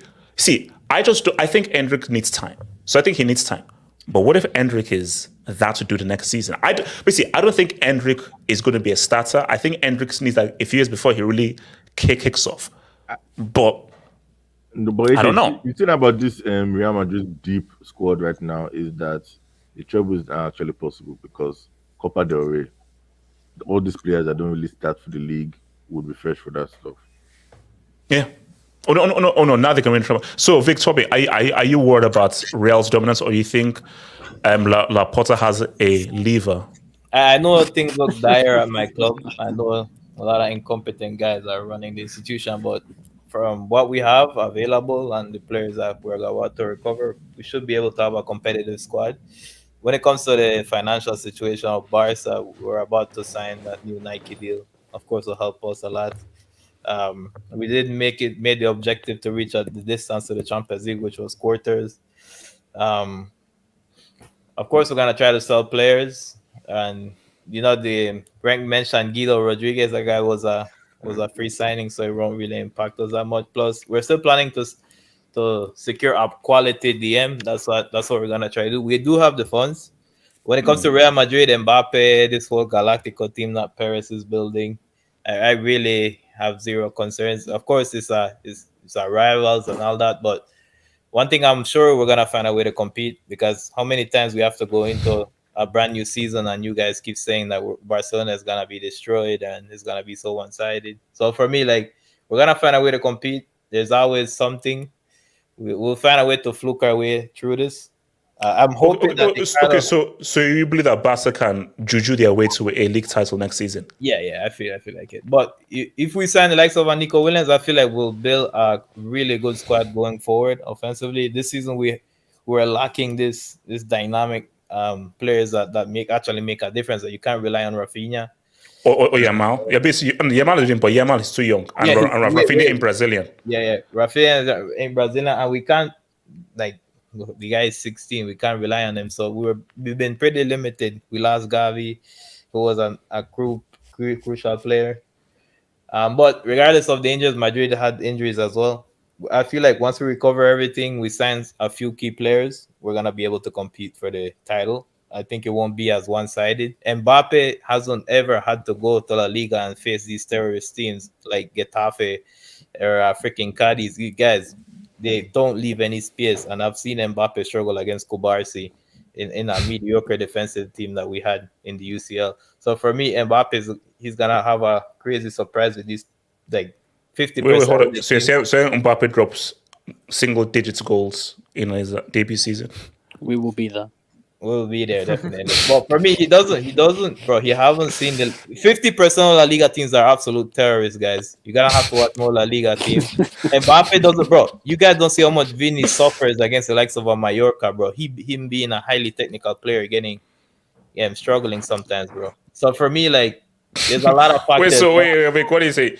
So you're saying that Mbappe's pace won't work against Hey, no Cadiz? way, bro. He's gonna have to rely on his teammates. So if he doesn't get along with his partners and doesn't find the chemistry, bro, it might actually backfire on poor Mbappe. For me, I'm not worried about Vini. Vini has already proven that he has a better club career. He's a better player. Yeah, he's a better player. I would say Vini right now is a better player than Mbappe. He is. I'm hoping the Madrid fans in Spain don't get too obsessed with their new shiny toy in Mbappe and try to park Vinicius to the side. We'll see what happens, but overall, when it comes to Madrid, I will never ever fear these guys. These guys will always find a way to give these guys hell. So that's all I gotta say. Look, I like the confidence, man. What's it called? It reminds me of Speak on this? Okay, so Gatlock, do you speak on this whole Real dominance thing on La Liga? Gatlock. You can never really predict this stuff, if I'm being honest. I just need to see a few games of this squad and if they work, because if they actually work together, because it's fine just having all these names, bro. Remember when I had, oh my gosh, Figo, Ronaldo, Zidane, Roberto Carlos. Did it work? No, it didn't work. Exactly, because I know I keep saying it that Real Madrid are not PSG and Carlo is not whoever was at PSG at the time. But I remember Neymar, Mbappe, Cavani, all these guys when they came and they were immediately favorites for the Champions League and whatnot. And I'm just like, I know Real Madrid are different, but I just need to see how these guys work, because we don't know what Barcelona will do in the next few years. So I don't think La Liga will ever be in that dominance kind of time. There will always be maybe Barca, maybe Atletico that will stop maybe Real Madrid from doing 3 in a row or something like that. No, but see, because my thing is that Real Madrid have just, at least in my recent memory, have never been like a league team to win 3 in a row, 4 in a row. They've never really been that kind of a team. But my thing is this maybe the generation that is now going to do the 2, 3, 4 in a row. But at the same time, I agree with Vic. Never count as Barcelona. Yeah. I think never count them out. Yeah, you can never count as Barcelona. Yeah, I think the next 10 years, Real Madrid will probably win most of the La Ligas. That's what I feel. As for Champions League, we have to wait and see. I think they will win the Champions League. I honestly don't know where Mbappe will fit in. I think the problem is if the PR gets a lot, they may still put him on the left, which would be bad for Vini. Maybe they'll put Vini as striker or something crazy like that. Because like you said, they roam in that attack. And the person I actually feel bad for the most out of everybody here is Rodrigo. I feel like he's going to get shanked somehow, some way. Because as in shanked as in like in jail? How you get shanked in jail? No, shanked out of the starting 11. What? Look, the only shank I know is where you get like a thing and you get shanked in the shower. Luck, man. That's In the shower? Wow. Shanked in the shower. What's it called? Wow. Money miss. So Man, Money miss, we need those to speak on Diddy parties this. are crazy. Money miss, we need to speak on this. Money miss, go for it. Money miss. What prison shows are you watching, HH? Thing. No, that was a Diddy party. It wasn't a prison show. It was a Diddy party. No thing, HH. I'll be honest. I'm looking at the team, and we can see the names, and I'm being honest. It just feels like Real Madrid are falling back into the same trap that they usually do, of buying everyone, buying the best in every single position, and throwing it together and hoping it works. Now, Perez has always wanted to do this. Despite Real Madrid being the most successful club in football history, the one thing that Perez hasn't achieved is the Galacticos sort of dream, where it's a super team, you have the best in every single position, and you're literally dominating League, Champions League, League, Champions League, League, Champions League. Despite how good Real Madrid have been, Real Madrid have never done that. He tried it. And they've never won the treble as well. And then Yeah, they never won the treble. Who As cares, much man? They as have a he UCL tried, treble. They have a UCL True, treble. true. UCL treble, yeah. yeah, as much as he tried, he wanted it to work in the early 2000s. Figo, Carlos. Wait, is it only me or does Zidane. Monime sound like Yeah, T800? yeah. Monime. Yeah, I think reconnect to your mic. You sound like the T800. Bro, Nepa got you as well, man. It's not that it's okay. So while he fixes his mic, and Munta, talk about Real. So do you see your boys Real dominating? And Munta, welcome back. Big up Mantar, man. Welcome back. Yo, what's up, guys? We Yo, the RDS, man. original RDS. You know what? Right now, you're the flag bearer of LBS. I mean, Real Madrid fans in this channel, bro. You're the flag bearer, bro. Shameless. Montaka, you don't have to reject them. Montaka, you don't have to accept these guys. I told Paul to close the border. No. I told Paul to wait, hold up. Rank, how do you say close the border in Spanish? Don't tell him. Hola, comprera. That's not what I said. Let Mantar cook. Sorry. Shush. Rank, how do you say close the border in Spanish? I don't know if I should now. Guys, can you just shut up? I don't know if Rank. I should now. Bro, No, I you don't know telling if you telling close the border to No. Hispanic is crazy, man. You do realize I that? agree. Another yellow. That's the second yellow, by the way. That's the second Monta, yellow. go for it. Monta. Real. So do you see Real completely dominating, or do you agree with Vic that Barca going to punk you next season? I never said that, by the way. Monta, keep talking. So with regards to LBS and YSK, we welcome you with open arms, bro. We welcome you. Hey, let's go. Hala Madrid. Man. Of course, you welcome them with open arms. That's your retirement home. Yeah. Yo, so before I jump on all this thing, right? Didn't I tell you back in 2019, if someone can find the receipt for me, I'll be forever in your debt, right? I said this guy in 2019, okay, that this guy Vinicius Junior have a higher ceiling than most of his talent what he reps, right? I mean, and now here you can see the reality, right? I think he's clearly better than your boy Mbappe in 2024. I mean, to be honest, bro. I mean, you know what? Low key, you guys are right, man. I mean, we're signing an extra baggage. Man, let's be honest. Look. Oh, okay, Monta. Yeah. Oh, hold on. This is hold this is baggage. Hold on. Oh my God. Extra baggage? Yeah. Mbappe? He's not lying. Yeah. He's lying, bro. He's not lying. He's not lying. He is. No, because let's be honest, bro. This guy's been flopped after flop after flop in UCL, and when we all expected him, bro, he has Messi next to him, Neymar, and I mean, he have peak Marquinhos and all these guys, Verratti, bro, and he couldn't do shit in Champions League, bro. I mean, Neymar carried him back in Champions League final against Bayern, and even then he missed the chances. So he doesn't have get it done genes in him. Hatred. I mean, he doesn't have that shit, bro. I'm sorry. This guy's baggage, for us. Is my mic better? Yes, better. Yeah, better. Yeah, it is better. It's better. Yeah. So look, man, low key. I mean, this is Florentino Perez's obsession of getting this guy. This is typically has to do with his first failed project when it comes to Galacticos. I mean, back in the Dan days and everything, right? R9 days. Yeah. So will this thing work? You know what? It's more about manager than I feel it's about the players to make this thing work. You know what? With all due respect to Ancelotti, I think that this project is way bigger than Ancelotti, in my opinion. I mean, we need a manager in terms of who can coach these players. I mean, look at the talent we have, right? I mean, and let's be honest. If you see in the season, right, the way we play football.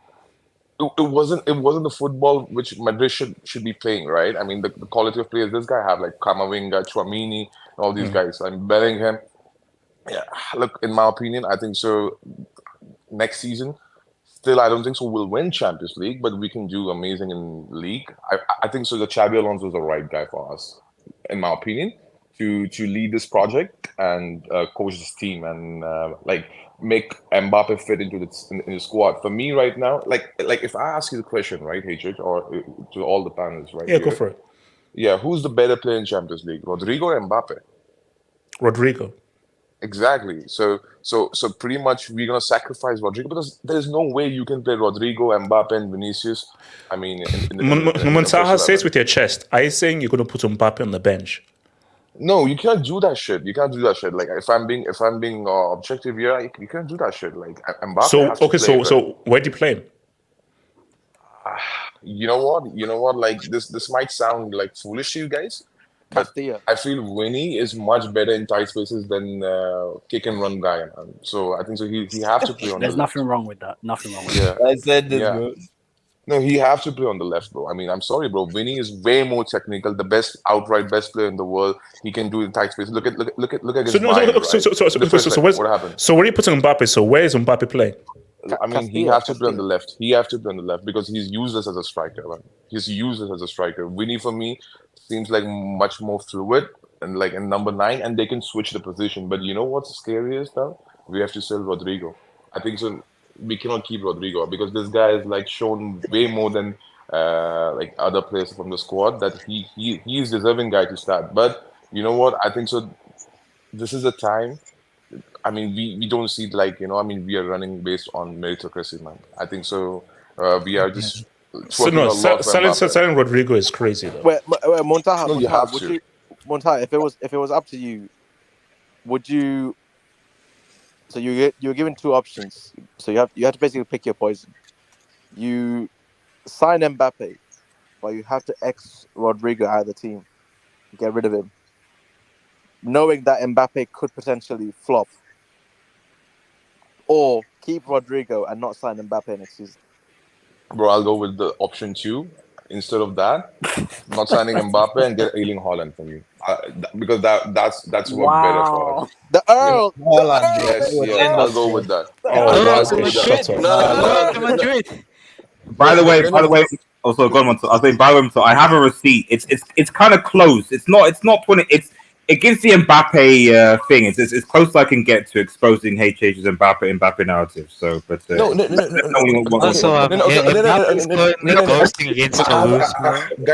sorry to interrupt you again. Like, I have a question for most of you guys, right? Because you guys are very critical when it comes to Mbappe, and like me, right? So let's say we win Champions League. Hypothetically, because I feel Dortmund have a we'll stop it. You're winning it. Stop it. There's no hypothetical here, bro. Dortmund are there just to. Dortmund are there just to visit. He's respecting his opponents. Dortmund are taking a trip to go see Princess Anne. Have to. I don't want that. I won't buy it. Monta, you don't have to respect anybody, bro. Yeah, you don't have to respect anyone. You don't have to. No. Okay, get me out, right?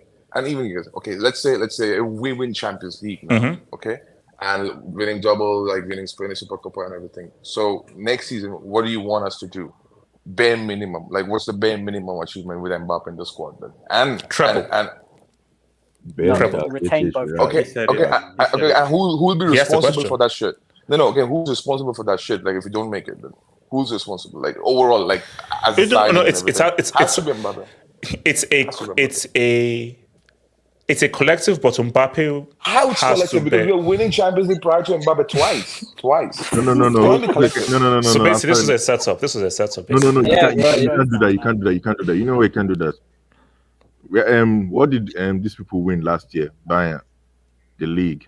They went trophyless this season. Is that Kane's fault? Even though he scored that many goals for them. Yeah, because he didn't show up in the UCL. So yeah, yes, true. Okay, so Moneymates, real quick on this before we go. So Moneymates, your thoughts on this whole Real thing? No, as I was saying before. Can I go on this? Obviously, his dream, Perez, is to build the super team that has all the star players and all the star names. He somewhat achieved it in 2016, 2017. But I don't think they won as many league titles as Perez would have liked. Yes, they would have wanted to win more. The Galacticos in the early 2000s completely failed. I think the big thing that gives Real Madrid some hope is that the landscape of Europe is looking trash right now. Like, if we're being honest, Pep Guardiola is going to leave Manchester City within 2 to 3 years. Obviously, this is me not regarding the fact that they might get charged with something. Who knows? But Pep's going to leave in 2 to 3 years. Liverpool transition. Arsenal not there yet. Chelsea bad. Manchester United bad. Then you go to Italy. It's only Inter Milan, and even then they don't have the money to compete with you. Bundesliga, again, Bayern Munich will be there competing with Real Madrid for the next 2 to 3 years. French League, no. Like, I'm sorry, PSG, not much you can do. And then Spanish League, you're probably only looking at yourselves. Maybe Barcelona, if they can come back and bring in a few more academy players. Barcelona are building a good team, by the way. I think they're starting to get the foundations right, but still going to take a bit of time. So if you're looking at Real Madrid, next 2 to 3 years in Europe, you're probably looking at, okay, Bayern Munich, Man City, Inter Milan are going to confirm to be challenging for the big trophies with you. Maybe throw in Arsenal and Liverpool, depending on how their times go as football clubs. Like, Champions League's going to be there. La Liga, I understand Girona put up a nice challenge until February, but if we're being honest, it's Barcelona or nobody else that's going to stop them from winning La Liga. So it's not like with the Galacticos. Like, for example, the Galacticos, although they did underachieve not winning the CL, you can almost understand why they didn't, because everyone else in Europe had somewhat of a super team back then. Man United, guys were strong, and also they didn't build a team; they just built a bunch of superstars. So yeah, exactly. Like, the Italian teams back then were good. Even in their league, even in the Spanish league, teams like Barcelona, Valencia, they were good around that time of the mid-2000s. So it wasn't some easy achievement to win La Liga when Galacticos won it. Real Madrid have, in my opinion, no excuse. They've built the super team, and it's just up to whether Carlo Ancelotti / Xabi Alonso, when he takes over, is whether they can manage it going forward. That's pretty much it. Well, let me hit this quick, Dubinsky. Shout out to your boy, J. Jokinman. About to celebrate number 15, certain clubs have... That is true. That's true. You lost one. Guys, Go back you know, on that guys. No. What's one more thing?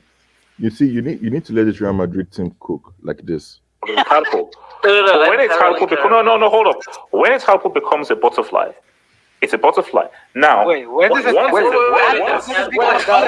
That's a break. Let me say, Tadpole becomes a frog. You wait. Oh yeah, good time. So we need to let a tadpole become a butterfly, basically, is what I'm trying to look, do. all I'm saying is this: Mbappe, either. Okay, let's say Mbappe. Either you deliver the treble, or you win another World Cup in 2026.